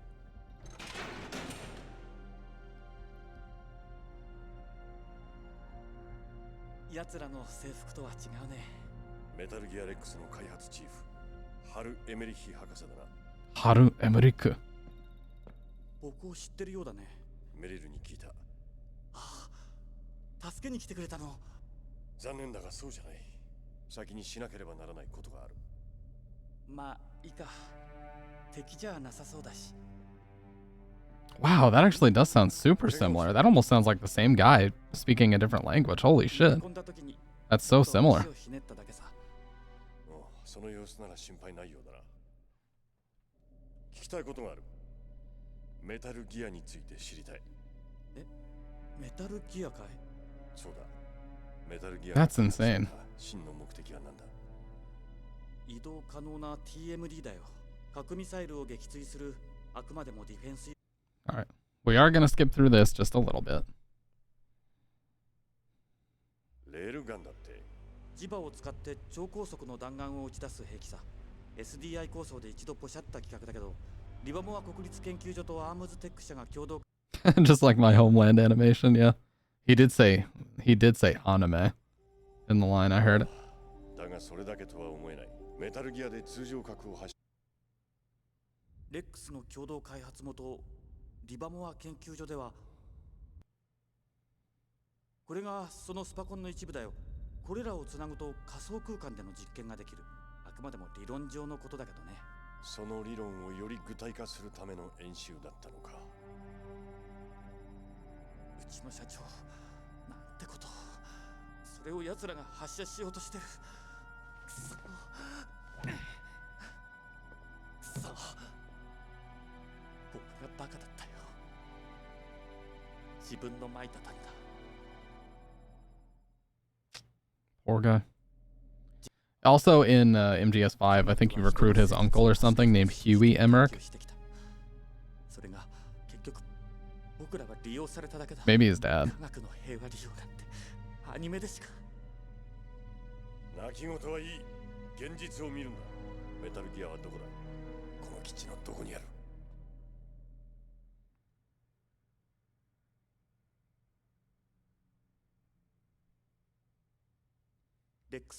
？Okay, it freezes at the same spot in this version, so I guess that just takes a long time to load in. 僕が案内するよ。その足でか。邪魔なだけだ。レックスを破壊するには僕が必要だよ。必要なのはお前じゃない。お前の知識だけだ。レックスは僕が作った。僕には。メリル、開発者を保護したぞ。よかった。君に奴の面倒を頼みたい。今どこだ？すぐ近くよ。いたぞ！こっちだ！しまった！見つかったわ！メリル、どうした？何かあったらしい。何か聞こえなかった。音楽のようだったけど。彼女の容姿は？彼女、テロリストたちと同じ緑の戦闘服を着てたよ。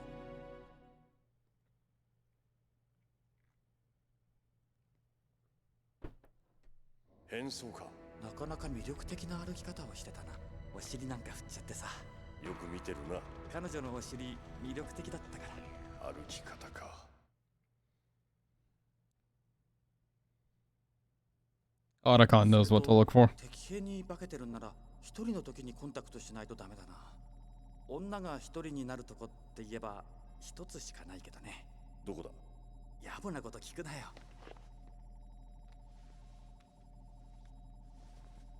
これ僕のセキュリティカード使ってくれ。セキュリティレベルは4だ。苦しくはないか。え、気分はどうだ。どこか具合が悪いとか。気持ち悪いな。急に優しくなっちゃった。世界で最初に He basically said, "Why are you getting so feel good all of a sudden?" 確かに僕たちにも責任はある。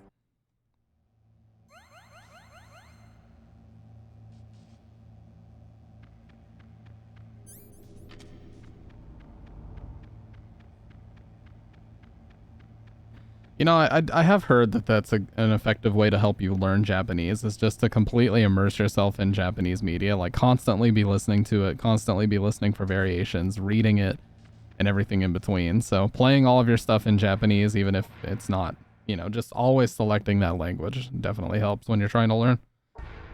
But there is a lot I can understand just from knowing what they're talking about already. And, yeah, the extensive amount of Japanese that I've listened to in my life.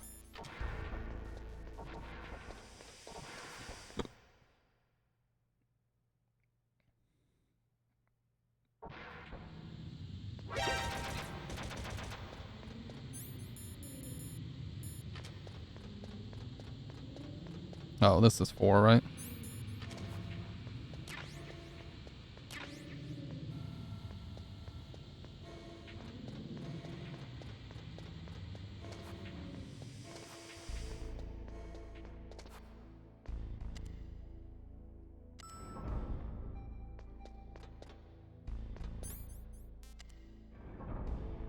I'm curious to hear Psycho Mantis. Our brains can passively absorb data unintentionally. Yeah, it is awesome. Humans are kind of neat sometimes, I must say.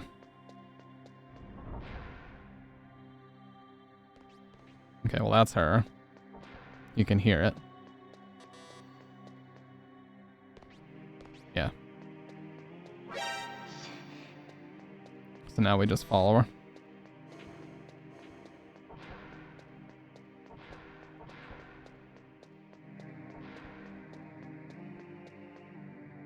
Boom. When you go first person, you can hear it. That's your biggest giveaway. 二度も後ろを取られるなんて伝説の男が聞いて呆れるわ。君がメリル。男になりきるには無理が。 Oh yeah, I mean, we've got opposable thumbs. We've got brains that allow us to learn things. We can run societies for better or for worse. We are the speciest species. I was just about to say that. We are the speciest species of all time. 私を口説いても無駄よ。入隊時に異性に興味を抱かないサイコセラピーを受けてるから。その口の聞き方、メリルに間違いないようだ。怪我はないか。今のところはね、ゲノム兵のふりをしてたから。着替えたのか。その格好よりは奴らの兵装の方がマシだぞ。もう自分を偽るのやめたの。本当は服に血の匂いがして。そのマークはこれペイントタトゥーよ。本物じゃない。私この頃のフォックスハウンドが好きなの。おじやあなたがいた頃の。今のようにジーンセラピーもなかった。伝説のヒーローたちがいた。戦場に英雄はいない。俺の知っている英雄はみんな死んだか刑務所に入っているかのどちらかだ。でもスネーク、あなたは英雄よ。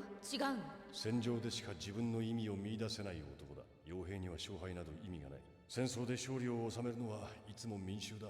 そうなの。あなたは人のために戦ってるわ。誰かのために戦ったことは一度もない。俺には生きる目標はない。生きがいもない。そんな。戦場で死を。 Wonder what the Japanese thought of her military tattoo. で、スネーク、交渉はどうなってるの？進展はない。つまりあなたにかかってるわけね。とにかく奴らが核を撃つのを食い止めるしかない。方法は2つ。メタルギアを破壊するか。わかった。ケリ。行きましょう。ここでは私が先輩よ。私がポイントマンになるわ。ついてきて。I remember being really impressed by this as a kid when I saw this for the first time, that you could just look in the mirror and actually see yourself. That was actually pretty rare at the time. Most games would just have like a solid texture on the mirror, and you couldn't actually see. Oh, the hand dryer was working too. 見張りがいないわ。歌が聞こえない。私が警戒してるから、今のうちに装備を整えてね。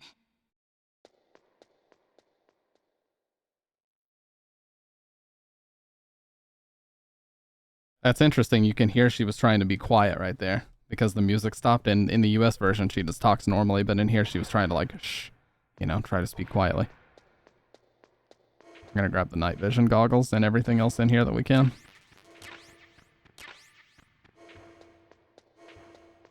Oh yeah, can we look at the Japanese manual? We should be able to. Oh, there we go. Cool. Oh, nice. Nice cover art. Yeah, dude. Where you just render a soft version of the room inside the mirror. Very cool trick. They had baked-in reflections in MGS2 as well on the floors. Ah, yeah, that classic controller. No analog sticks on it. Although this game does support analog.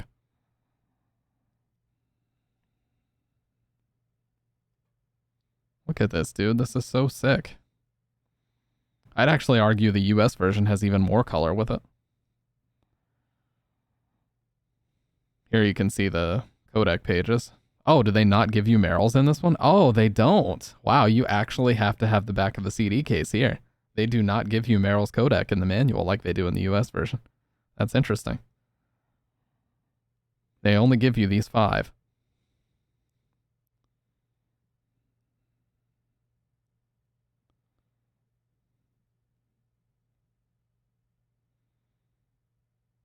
Do they have the back of the CD case here? We'll have to find out.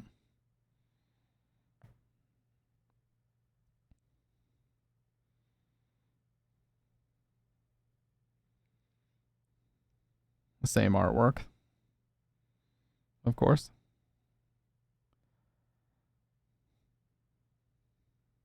I want to see if they've got the back of the case here.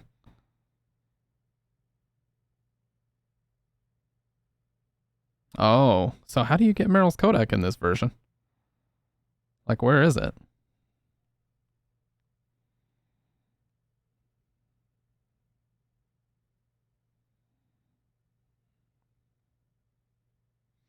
MGS2 blew everyone's tits off at that first E3. The hype was wild. I don't even know the series, and I remember the chatter. Yeah. I wasn't old enough to be around for that, but I do remember the original trailer of Snake on the Tanker. It did impress the hell out of everybody.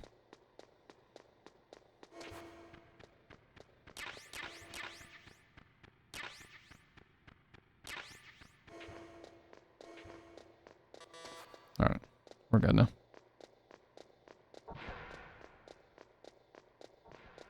Oh yeah, let's see what she says when we stare at her.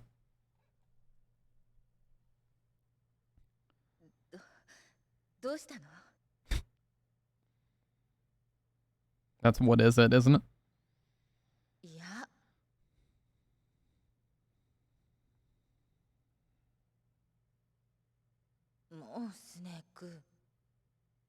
There's a codec call where someone tells you her number. Oh, okay. Maybe that call happens way earlier. Okay, yeah, that would make sense. Why did they do the whole back of the CD case thing in the US version then? Was it just an anti-piracy thing?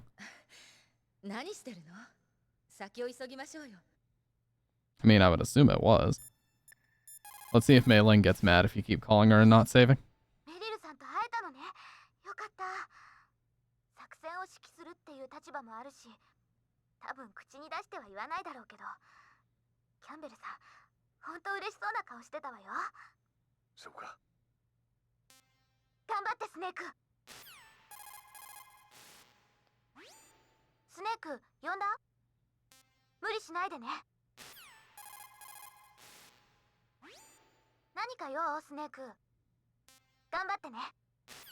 Not yet.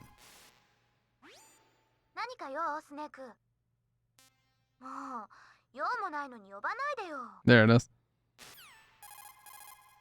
She shouldn't say anything now.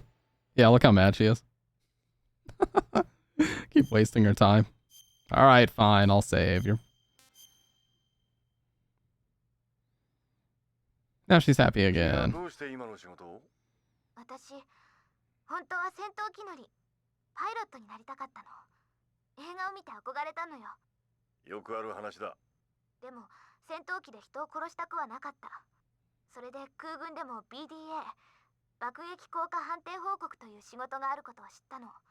破壊した攻撃目標を確認するための作戦だ。ええ。それで空撮やらエリントの研究に協力し始めたの。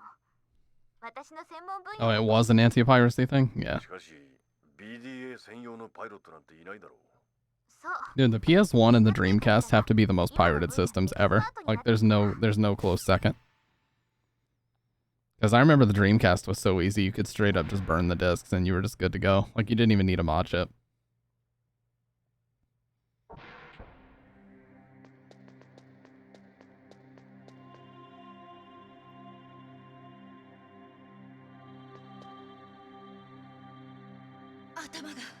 Yeah, she ain't got time for this shit.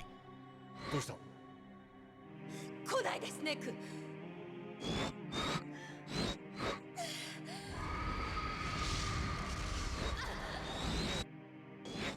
Oh yeah, they made many poor decisions. Like not getting GTA 3, that pretty much killed that system. 大丈夫。さあ、行くわよ。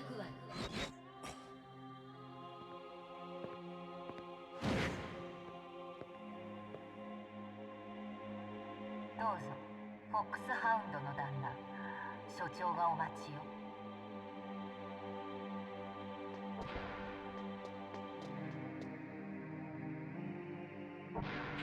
Like if they would have got GTA 3, it may not have been killed by the PS2, but it was essentially it was Holiday 2001 that killed the Dreamcast, because Holiday 2001 had Silent Hill 2, Metal Gear Solid 2, and GTA 3, none of which the Dreamcast got. So it just fell behind. It couldn't keep up with PS2 at that point. So Holiday 2001 is what killed the Dreamcast officially.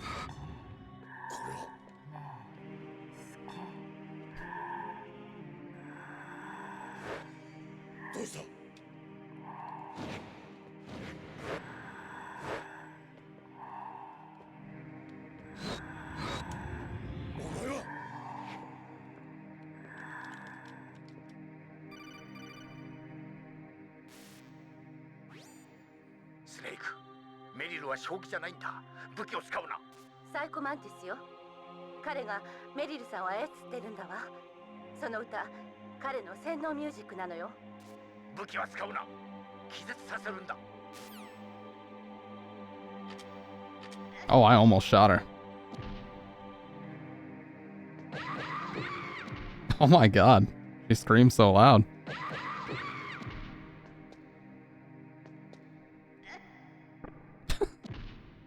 That was a little bit excessive. Oh my god. That's gotta be it. There we go.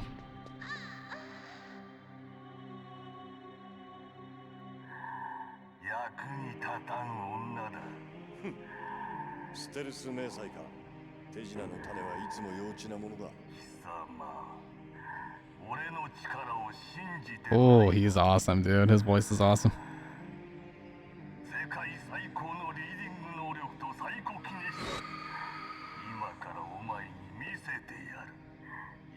Misetearu is let me show you.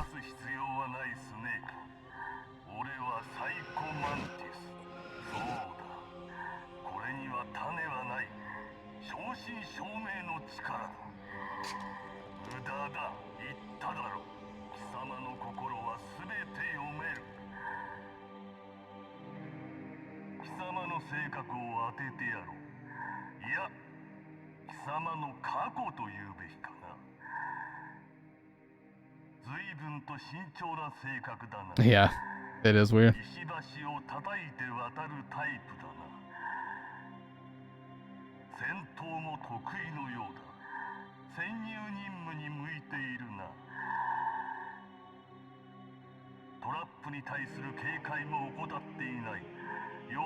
Yeah, I know I'm conscious of traps, dude. I got fucking detonated by him on my first playthrough. I want to make sure I never happen again.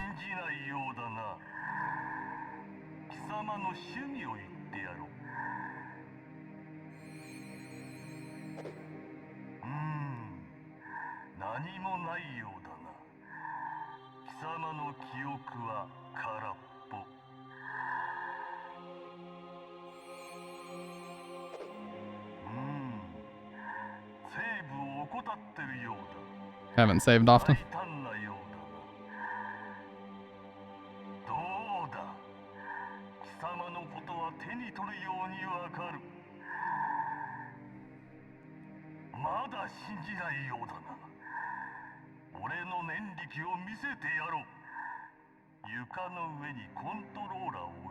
Controller.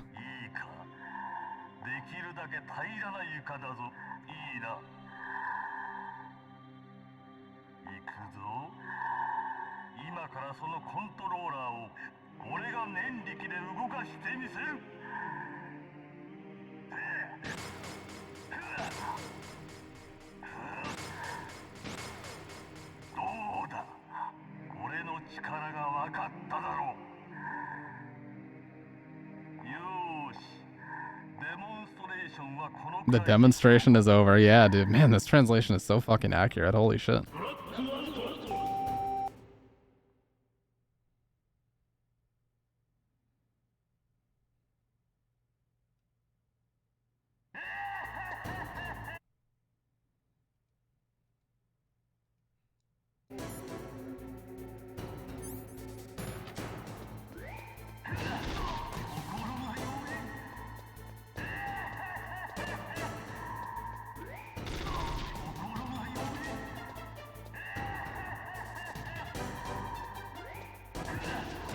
Oh shit.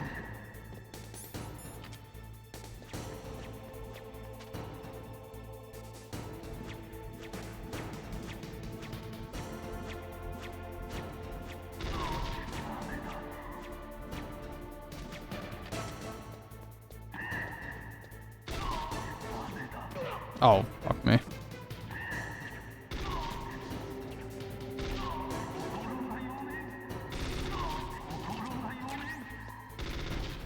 What? How did that not?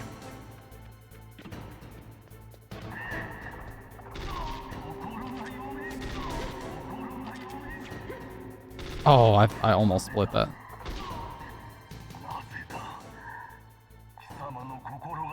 Man, we're beating his ass.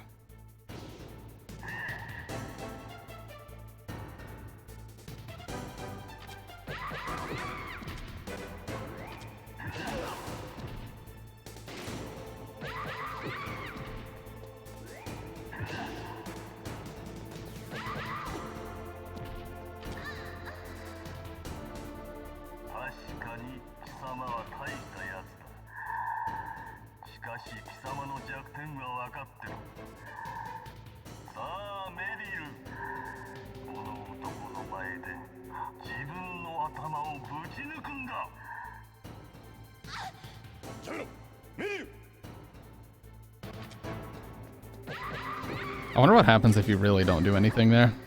That'd be the worst fucking ending possible.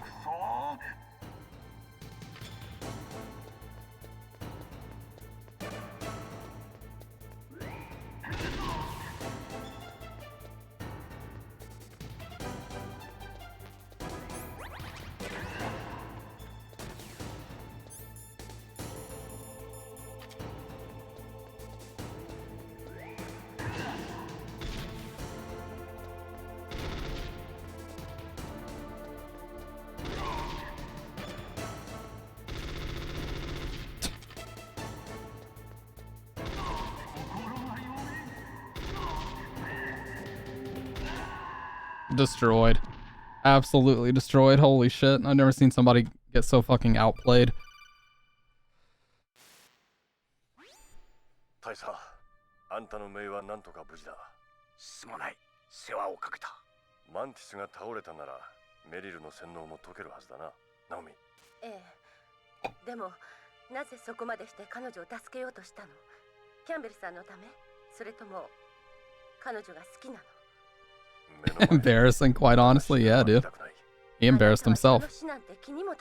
That's all I have to say about that. 確かに彼は多くの人間を殺してきた。だが殺人鬼ではないよ。人殺しには違いないさ。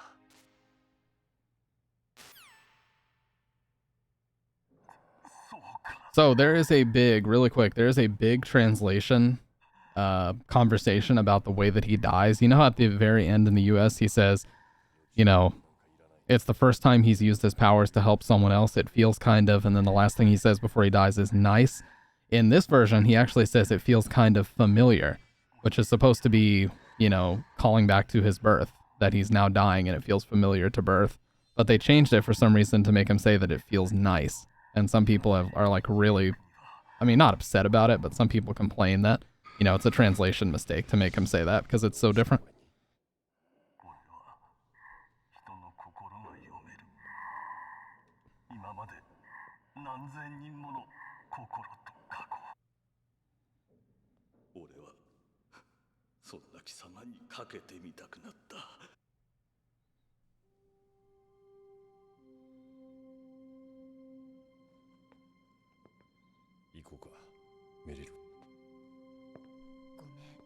Too heady for dumb Americans. Yeah, I mean, they're not wrong.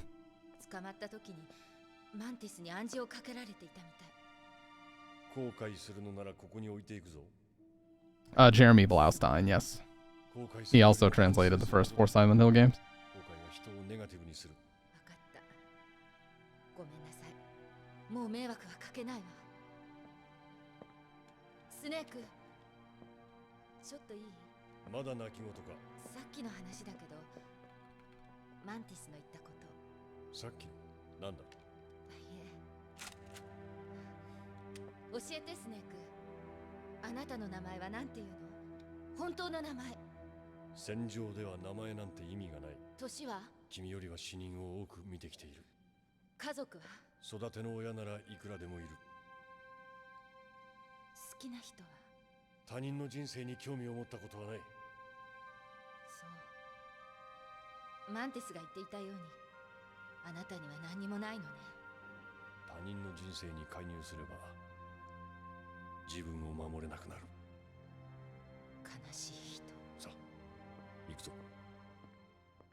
Yeah, he actually is responsible for a lot of the really iconic lines from all these games too. Yeah, it's telling me to put it back in port 1.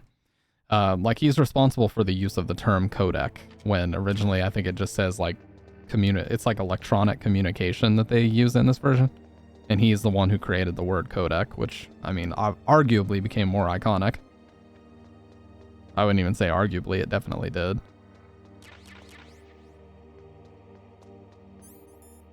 He also wrote the "What is a man but a filthy little pile of secrets" or something like that. From Symphony of the Night, he wrote that line too. A miserable pile of secrets or something like that.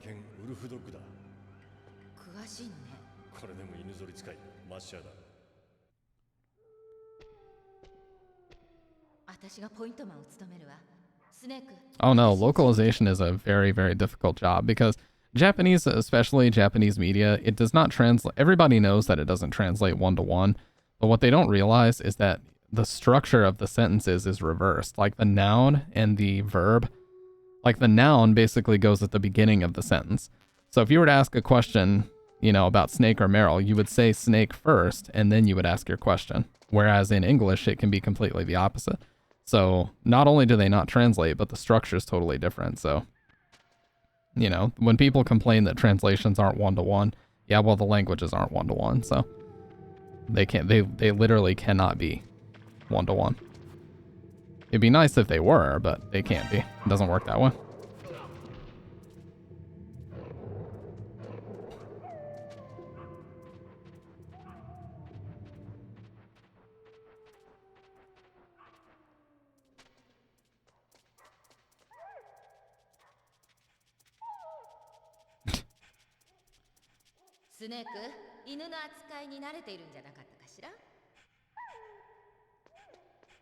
Yeah, subject, verb, adjective, yeah. So the structure is different, and yeah, localization or translation, I guess I should say, is an art in and of itself. you know, being able to translate Japanese to English or vice versa and make it, you know, make the same logical sense and get the same meaning out in each sentence is pretty difficult, actually, so. That's why the people that are good at it are paid very, very well. Let's see if holding up on the D-pad still works here.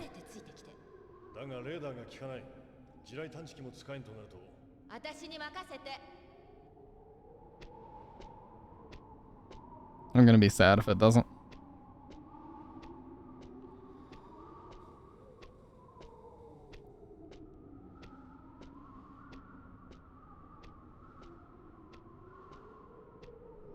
You know, I've actually thought about doing some streams where I just turn the camera off. You know what? I love being on camera and streaming this way, but sometimes it would be nice to not have to be on camera in literal 4K all the time. I mean, the stream is 1080-60, but the camera is 4K. Alright, let's try it.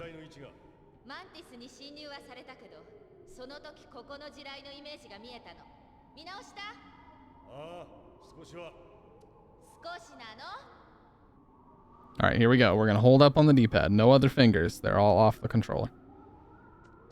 Yeah, it still works. Let's go.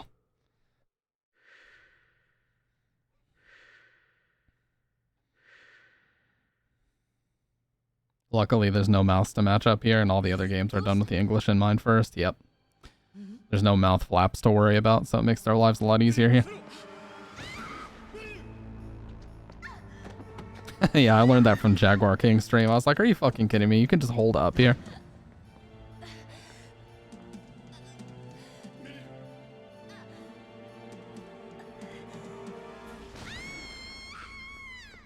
Oh my god.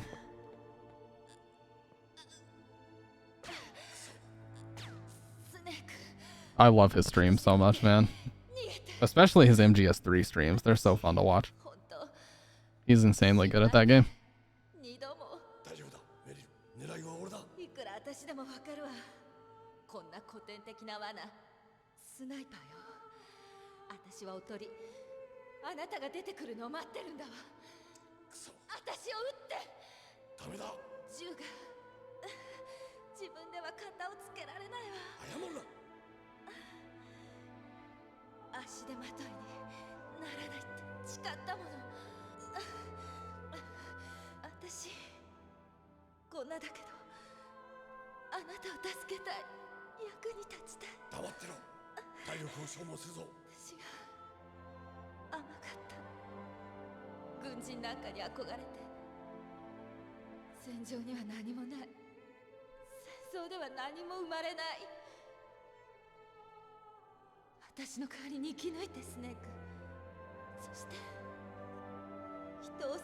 I'm actually really excited to get back to Evil Within Akumu, though. I would love to just be able to see the credits for that on screen someday and actually finish that bullshit so I never have to play it again.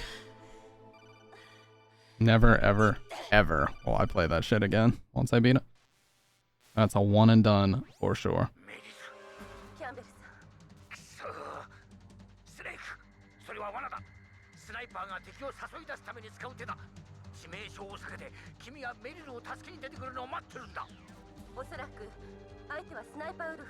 He's also unintentionally super funny too. Like, his opinions on things make me laugh really hard sometimes.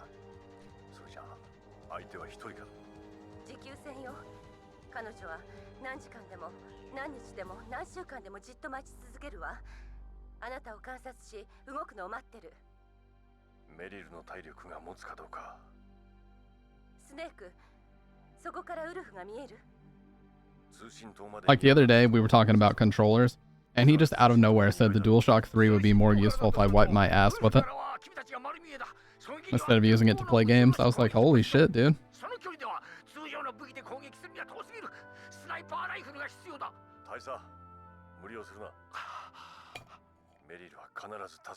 This man hates the DualShock 3.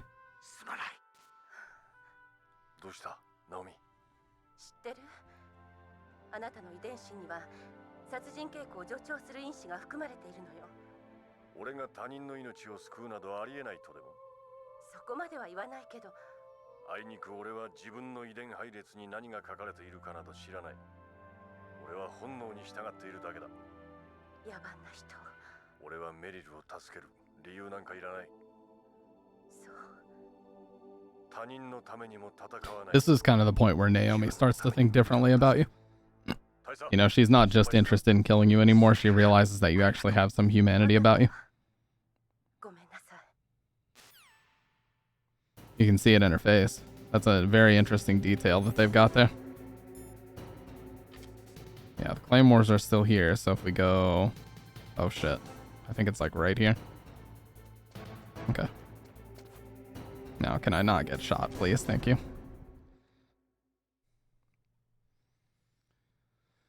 Whew.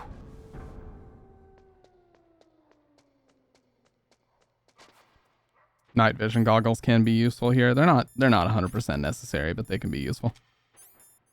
Health thermal goggles help you see well enough.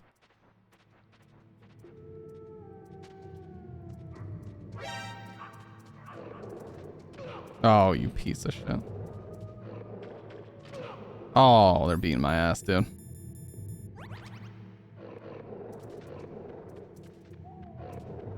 Oh, duh. Oh, shit. Cornered. Okay, goodbye. I was cornered by the fucking wolves.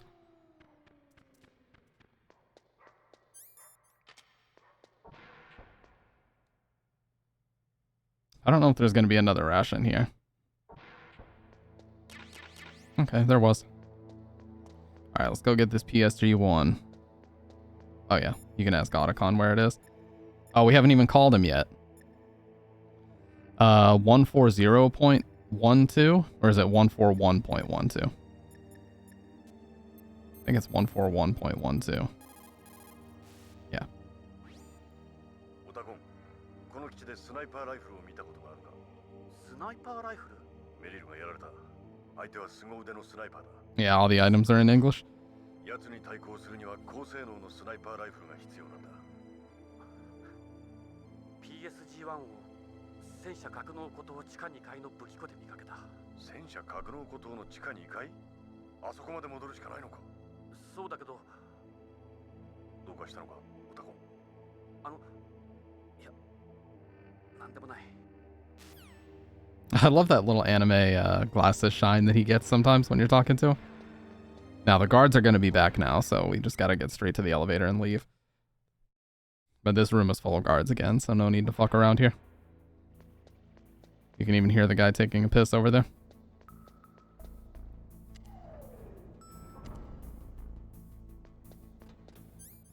You know, I actually wanted to talk about something really quick. So somebody whispered me on Twitch the other day, which I think is an alternate account of somebody that I banned. If I'm being 100% honest, I'm pretty sure that's who this person was. But they did ask me a not troll question. They were like, why don't you just play Silent Hill games all the time? Like, isn't that what people would come to your stream to watch? Okay, two things. First of all, I don't do this for money. I just wanted to address that really quick. Like, if I wanted to make money playing video games, like if that was my primary goal, then yes, sure, that's what I would do. But it's not. I just do this shit for fun. Like, I work full-time for my money. I'm not interested in making Twitch a full-time job. At least not right now. Like, things would have to drastically change for me to even want to do that. But they were asking me, like, why I don't just constantly play, like, Silent Hill 2. It's like, dude, because I don't fucking want to. I don't want to get sick of Silent Hill 2. I've probably completed it, like, 12 times on stream to this point anyway. Like, there comes a point where it just hits absurdity levels, the amount of times that you replay a specific game.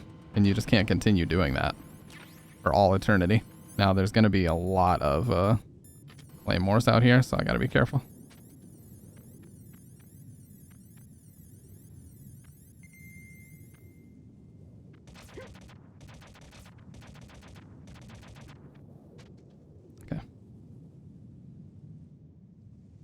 But yeah, I mean, sure, if I wanted to just go the Outer Heaven route, I would just play Silent Hill 1 through 4 all day, every day, until the end of time, but I don't want to do that. Outer Heaven, I don't know how he is still playing these games over and over and over. I know it's because, you know, because of Twitch chat, and we have these conversations and different things, but man, it's gotta be brutal to just keep playing the same thing for all eternity. Gotta be. And the same for other streamers that are stuck in, like, one specific series. Like, other streamers only play Resident Evil games, and other streamers only play, you know, Dead by Daylight style games. Like, it's never fun to be stuck in one specific style or genre, or even one specific game, like if you're a speedrunner. So, you know, I get it. I get what they were saying, but no thanks. I definitely don't want to become one of those people.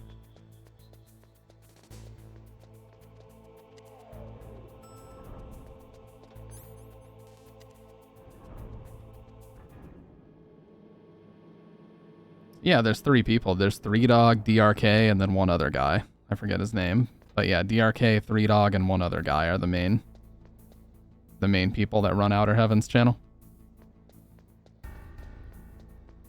So like when one of them stops streaming or one of them needs to take a break, the others can pick up where they left off, which is cool. And very necessary as well. Okay.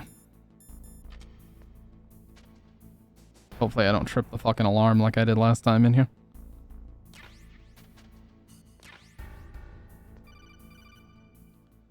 PSG-1. PSG-1 を手に入れたんだな。 I love that. それがあればスナイパーウルフに対抗できるはずだ。メリルを助けてくれ。 Hurry and save Meryl. Well, that was pretty much as accurate as that translation could have been. Alright, cool.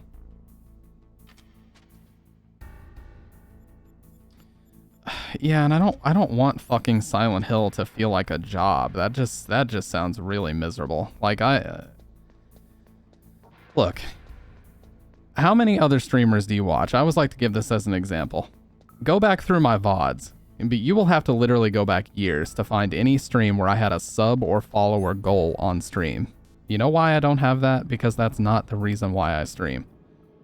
I stream to decompress at the end of a busy day. If people want to support, that's great. There is an option for subbing. You can cheer. I appreciate the shit out of it, but it's not at all necessary, and I never talk about or ask for it in under any circumstances, nor have I ever.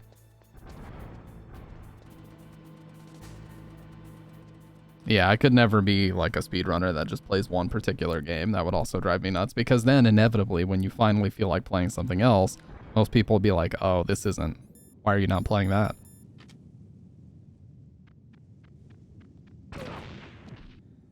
Yeah, 3Dog plays other stuff. DRK doesn't though. Doesn't DRK just play Metal Gear like all day, every day?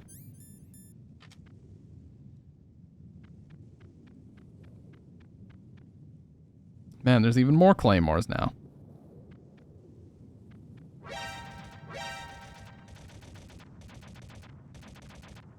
Ooh, dodged. Kinda sick though.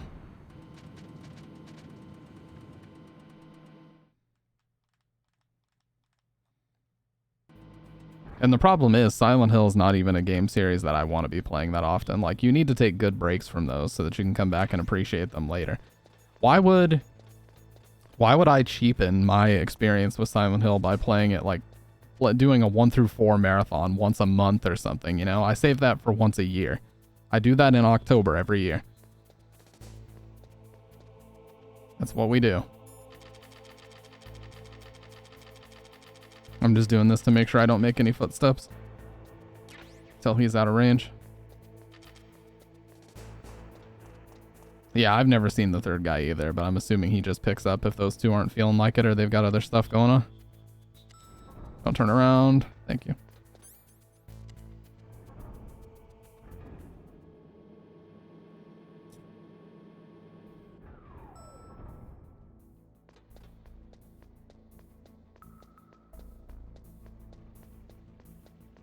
I mean, you can just hear him taking a piss in the distance.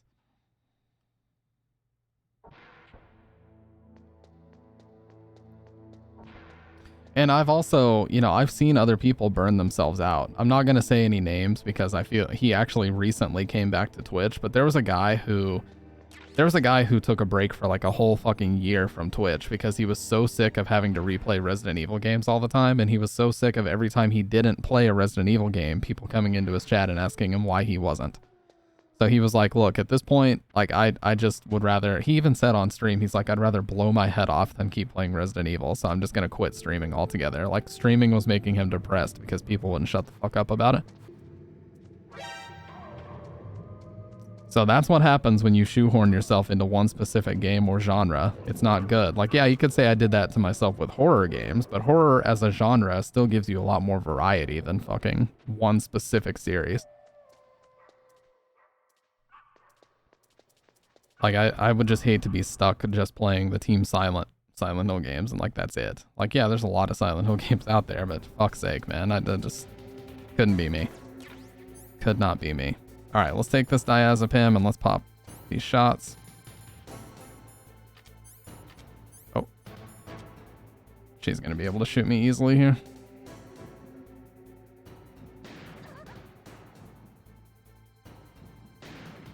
Oh, come on, how did that miss? Nice shot. Bitch.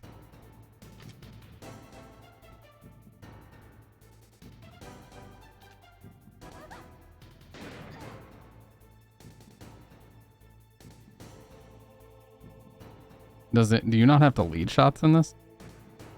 She's right here.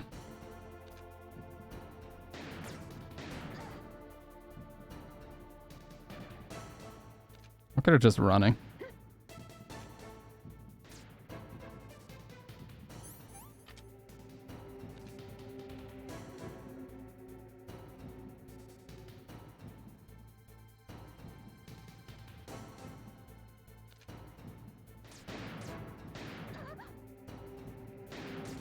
Ah, you do have to lead shots, just not nearly as much.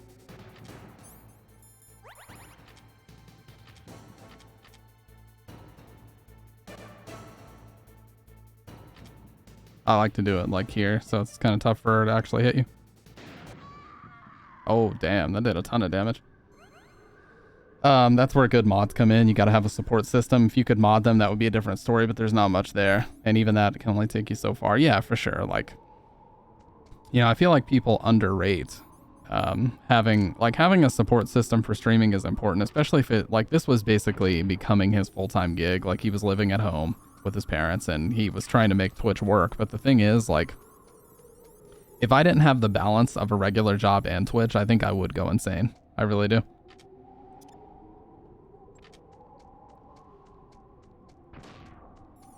It's healthy to have the balance of both, because like this way, listen, I don't look at my viewers even. I don't care how many viewers I have. I just care that I'm live and we're having a good time. You know, if there's like 1 or 2 people in chat, whatever. I'm still having fun. That's all that matters to me. And I feel like that's how people should be. You know, it shouldn't always be about growth or anything like that. Like, if I wanted to focus fully on growth, which I do for the most part, I'll just make YouTube videos. That'd be the best way to grow. So, yeah, in that front, I should probably keep making some more YouTube videos, but, you know, Twitch is just for fun, man.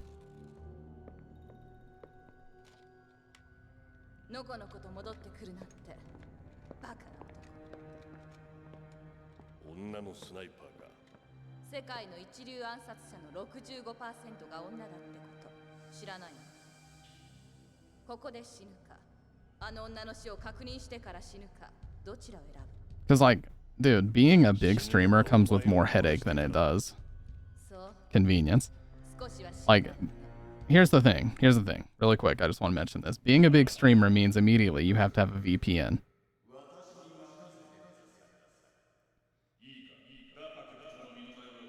Being a big streamer means you have to have a VPN because people are going to constantly be trying to DDoS you and get your IP and leak it.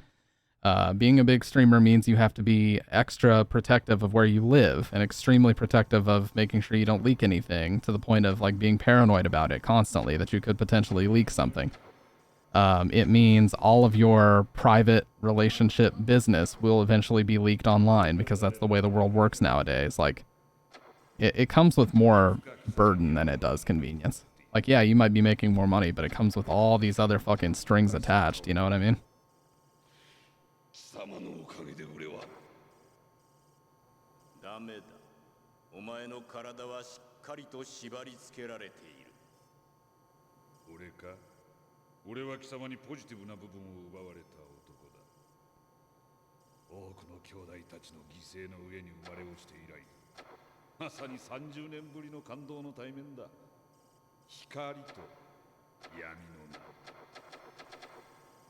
So I think for the next little bit, my primary focus is going to be on YouTube because, I mean, 113k views on a video, that has to mean something. You know, maybe if I do move more in that direction, but that's why I switched to three days a week streaming instead of what I used to do, which was like 4 or 5, if not 6 or 7. Like, I would constantly just stream 7 days a week and not give a shit. Exactly, and I've recently had to ban somebody because they were in here constantly derailing the stream, and they were talking to me about things that they shouldn't have been talking to me about, and DMing me about things that they shouldn't have been DMing me about, like just shit that was way too private, that didn't need to be discussed between me and a person I genuinely don't know. So I had to ban them.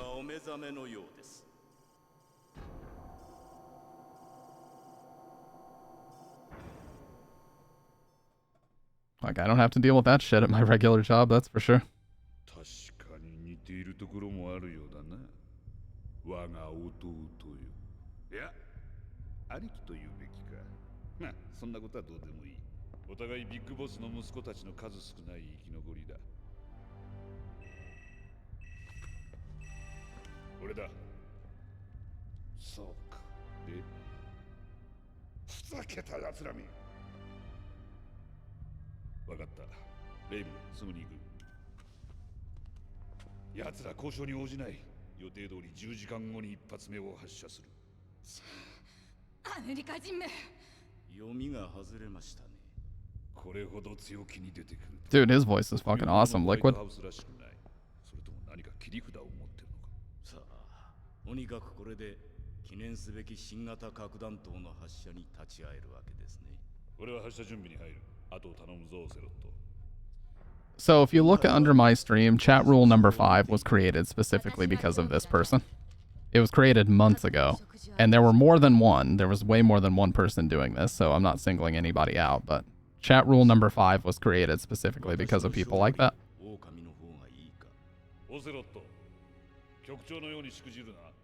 Like, people just don't respect that those aren't the types of conversations everybody wants to have in their chat. おそらく催眠療法による精神防壁が張られていたんだ。ボス、あの忍者は12人もやられた。あの男はすでに正気を失っている。私も腕を。どうして奴がここに？俺たちの中にスパイがいるかもしれん。I do too. I prefer USS a lot. Because he sounds very similar to you, to Liquid in this.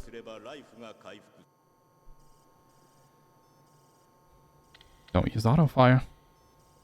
Life up and give up.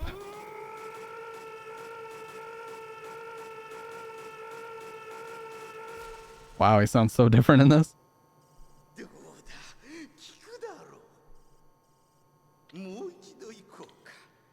He definitely sounds like he's enjoying this more. Ocelot.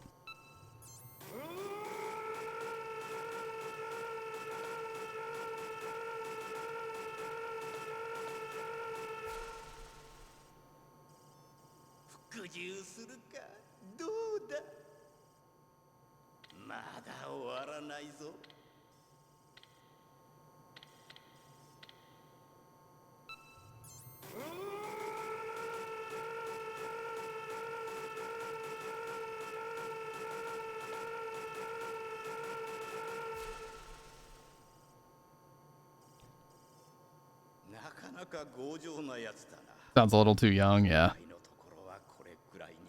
Isn't he supposed to be in his like late 50s here?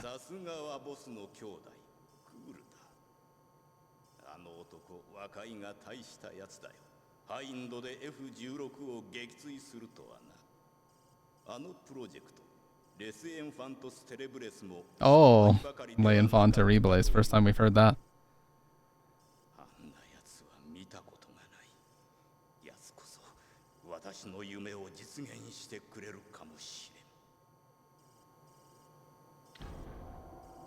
Does he drink or smoke at all? I'm not sure.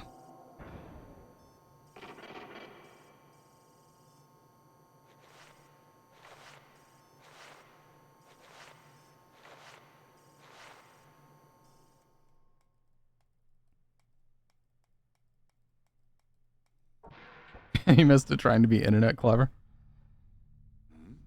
Or internet cleaver.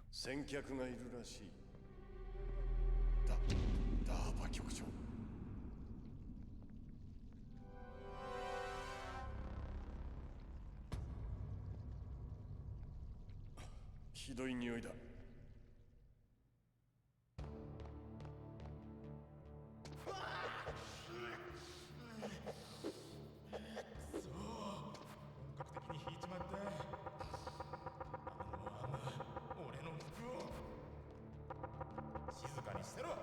Let's see what he says when we go under here. Oh, I didn't see.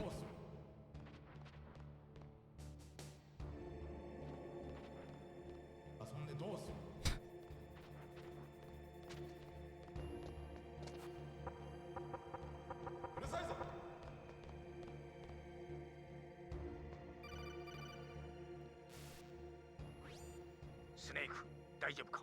ああ、なんとか。メリルさんは奴らに捕まってしまった。そうか。キャンベルさん。ああ、分かってる。スネーク、政府は彼らの要求に応じないことを決定した。今、You tried to be internet cleaver. But yeah. I tell you, man, some people don't understand that. Like, we're just streamers, we're not therapists. Like, and I don't say that to be insensitive to people's problems. I get it, you know, but it's like going into someone's chat and filling it with things while they're live is just not the play. It really isn't. Or especially donating and attaching a message like that to the donation is super toxic. Because it just puts all this pressure on the streamer. It's like, what are they supposed to say? They're just sitting here playing a game. Or just talking, whatever. New internet handle, yeah, do an internet cleaver, that's awesome. 核爆発のない未臨界実験でも大騒ぎされる繊細な時期だ。厄介事ってわけだ。その上、大統領は明日、ロシアの代表とスタート3の調印を行う。なるほど。タイムリミットはそのためか。そうよ、スネーク。だから今回のテロが公になると大変なの。スタート3どころではない。スタート2の批准承認や TMD の問題も蒸し返した。大統領の信用どころか、我が国の権威失墜につながる。それで隠密行動か。都合のいい話だ。スネーク、奴らを食い止めてくれ。勝手なことを。君が頼りなんだ。それじゃ教えてもらおう。新型核弾頭の正体を。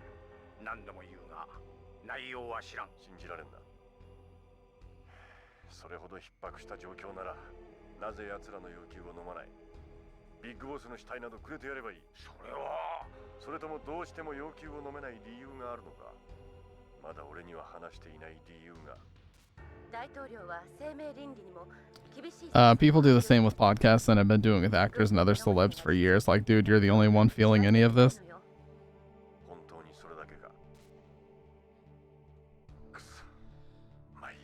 Oh, you mean like, you know, people going to actors and celebrities and asking them for help with things like that when they have no idea what to say to people? Yeah, for sure. And podcasts are bad about that too, because it's like, oh, this person's live and they have a microphone in front of them. Let me ask them. But it's like, the topic of their podcast could be fucking Star Wars. And people are still doing this. Like, why are you guys asking these questions?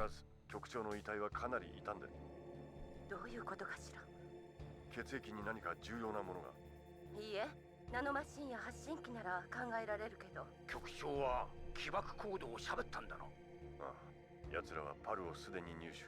発射準備を始めているらしい。まずいな。発射を防ぐ手立ては。起爆コードを無効にする緊急解除装置があるらしい。アームステック社が密かに開発していた。Yeah, I got his first card. I got one card from the Armstech president. その鍵は。今のところ一つしか手に入れていない。Or the optical disc. Yeah, like what the hell is Pink supposed to do with this? It's so bizarre, dude. That behavior is so weird.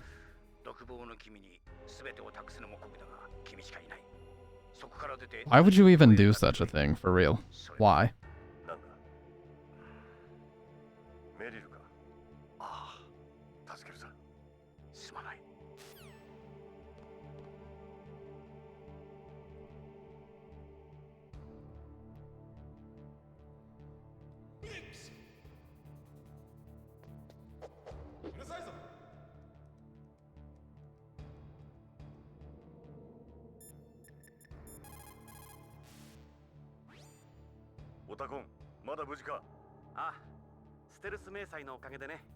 頼みがある。助けてほしい。そう来ると思った。何をしたらいい？奴らに捕まった。独房で休憩中だ。どこの独房？近くに大きな拷問器がある。あ、わかった。今近くにいる。すぐ行くよ。頼む。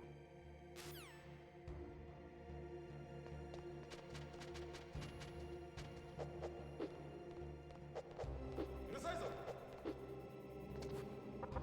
うるさいぞ。うるさいぞ。うるさいぞ。I think another thing that people need to remember too is like a lot of people come to streams to escape their everyday problems. And so they don't want to come into a chat where someone else is discussing those problems. And again, not to say that they can't ever happen. Like if we're already on the topic and people want to talk about these things, that's a-okay. But it has to be on topic. It can't just be like out of left field. You know, we're sitting here having fun playing a game and then it's like, oh God, you know, it's like all the just shift the entire mood of the stream and everybody's like, oh shit, what do I say about this, you know? Like, you just have to have some kind of social awareness about it. The way you conduct yourself.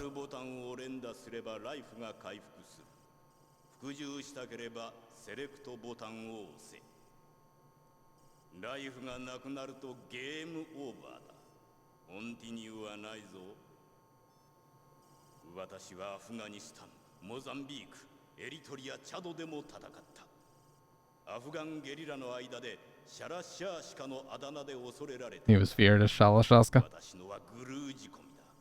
KGB の連中とは違う。これは拷問ではない。スポーツ。サディストには違いない。制服連中と一緒にされては困る。よし、そろそろ始めようか。Oh, that emote's awesome. The little avatar Otacon. では行くぞ。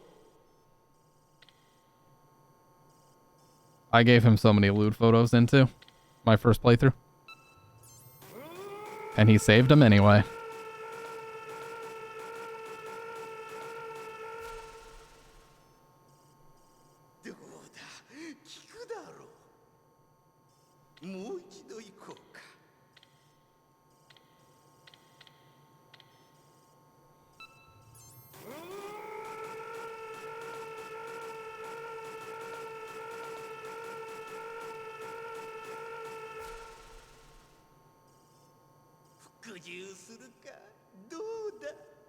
Two more, I think.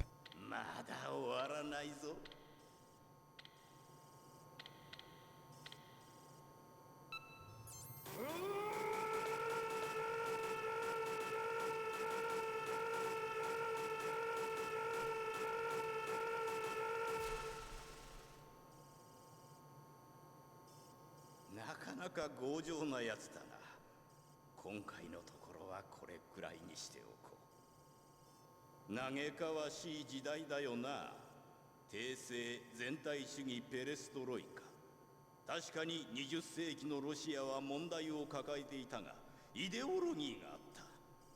今のロシアには何もない。自由と秩序の葛藤。混沌の中で再びナショナリズムに目覚めたか。グルー本部長とスペツナズの最高司令官を歴任した実力者とも話がついている。Oh, that what is awesome. 核システムを購入してくれる。ハインド D はその前金だ。目的は金か。金など必要ない。ロシア再建。新しい世界秩序。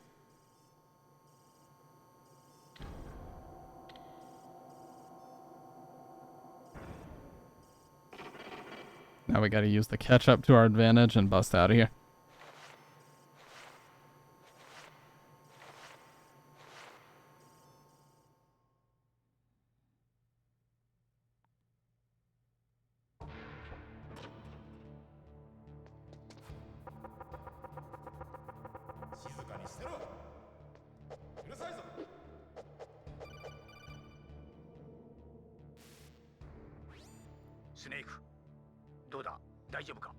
I think this is the one where Meryl uses the controller vibration on the arm. Yeah, there it is.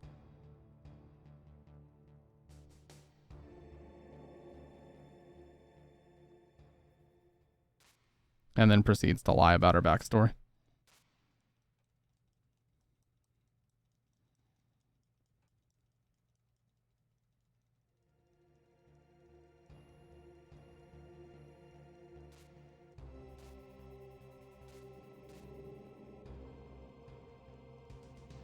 Yeah, Campbell's lucky we still call him a friend after the shit he pulled.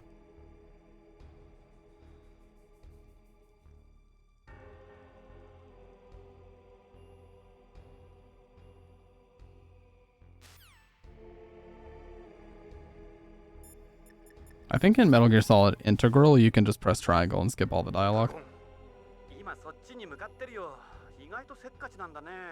People usually speedrun that on PSTV, actually.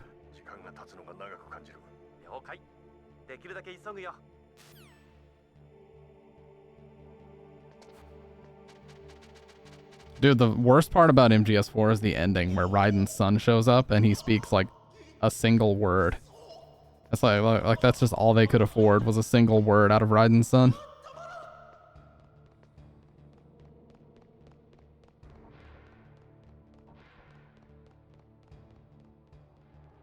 Hey, what's up, Bevel?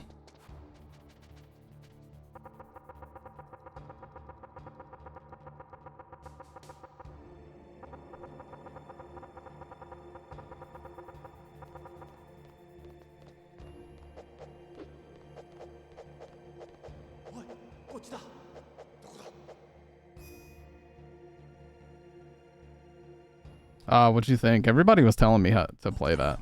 I'm doing pretty good, man. I've been focusing a lot more on YouTube lately. I actually had a video that somehow hit 113,000 views. I have no idea why or how. I think the algorithm did that for me more than anything else, but yeah. Done shitting your undies for the day?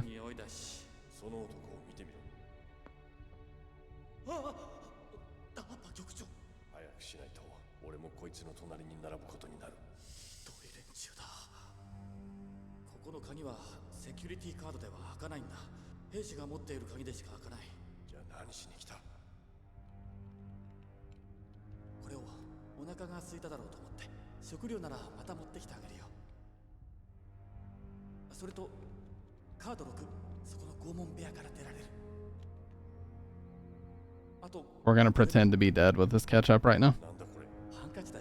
SH content has semi-exploded after the new announcement. That's true, that's true. Good timing. Yeah, I think it was just luck more than anything. But I'm definitely gonna be making more. Yeah, I'd love to give it a shot. I watched somebody play like a few minutes, and just from looking at it, I was like, I'd probably want to play this game, so I don't want to watch too much more.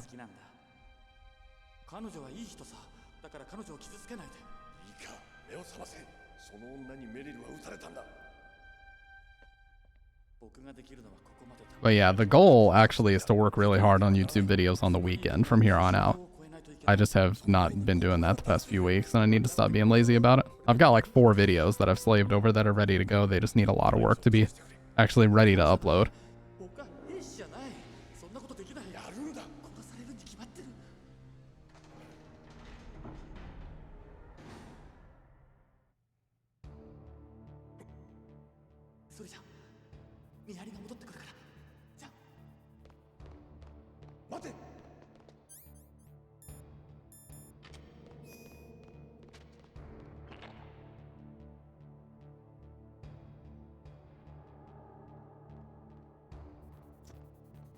I appreciate that, Hot Sauce. Yeah, it was my very first Adobe Premiere video. And plus, I'm paying for an Adobe Premiere subscription, so I should probably continue using it.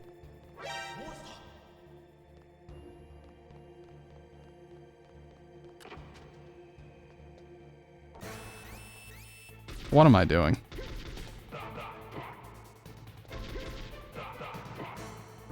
There we go.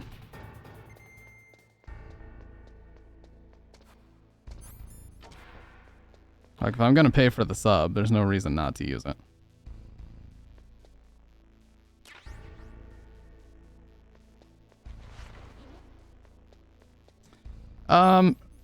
Based on the analytics that I've seen, it seems people prefer a video length of about 10 to 15 minutes. That seems to be ideal. Most people stopped watching my video at about the 8-minute mark. So I'd say 10 minutes. 10 to 15 is probably ideal. Any longer than that can start to get into like video essay territory, which can be too long for some people, understandably. I mean, as much as I enjoy video essays about things that I really enjoy, like, you know, a Silent Hill video essay that's like 2 hours long, it is a luxury to be able to sit down and actually watch something that long. I just don't have time for that. I really don't. And I'm not saying that as in like, oh, I'm just such a high maintenance, busy, you know, person. No, I legit don't have time to sit down and watch a 2-hour video most of the time. Because I feel like that time would be better spent making YouTube videos or streaming myself, you know. I'd rather spend that time creating something, especially now that I know how to use Premiere, at least in a basic sense. You know, knowing how to use Premiere in a basic sense, I have the ability to make quality YouTube videos now. It's all up to me to put the effort in. And speaking of that,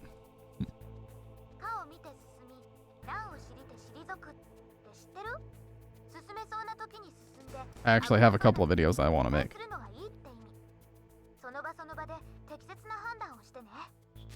One of them is about microphones, so I'm gonna make like mine is gonna be about stream gear. Like my two genres are gonna be about stream gear and settings. That's gonna be one, and that's gonna be its own playlist. And then the other is gonna be about games and, you know, sort of the same format that I've seen before. It's gonna be less focused on the games themselves because a lot of people have already done retrospectives and different things.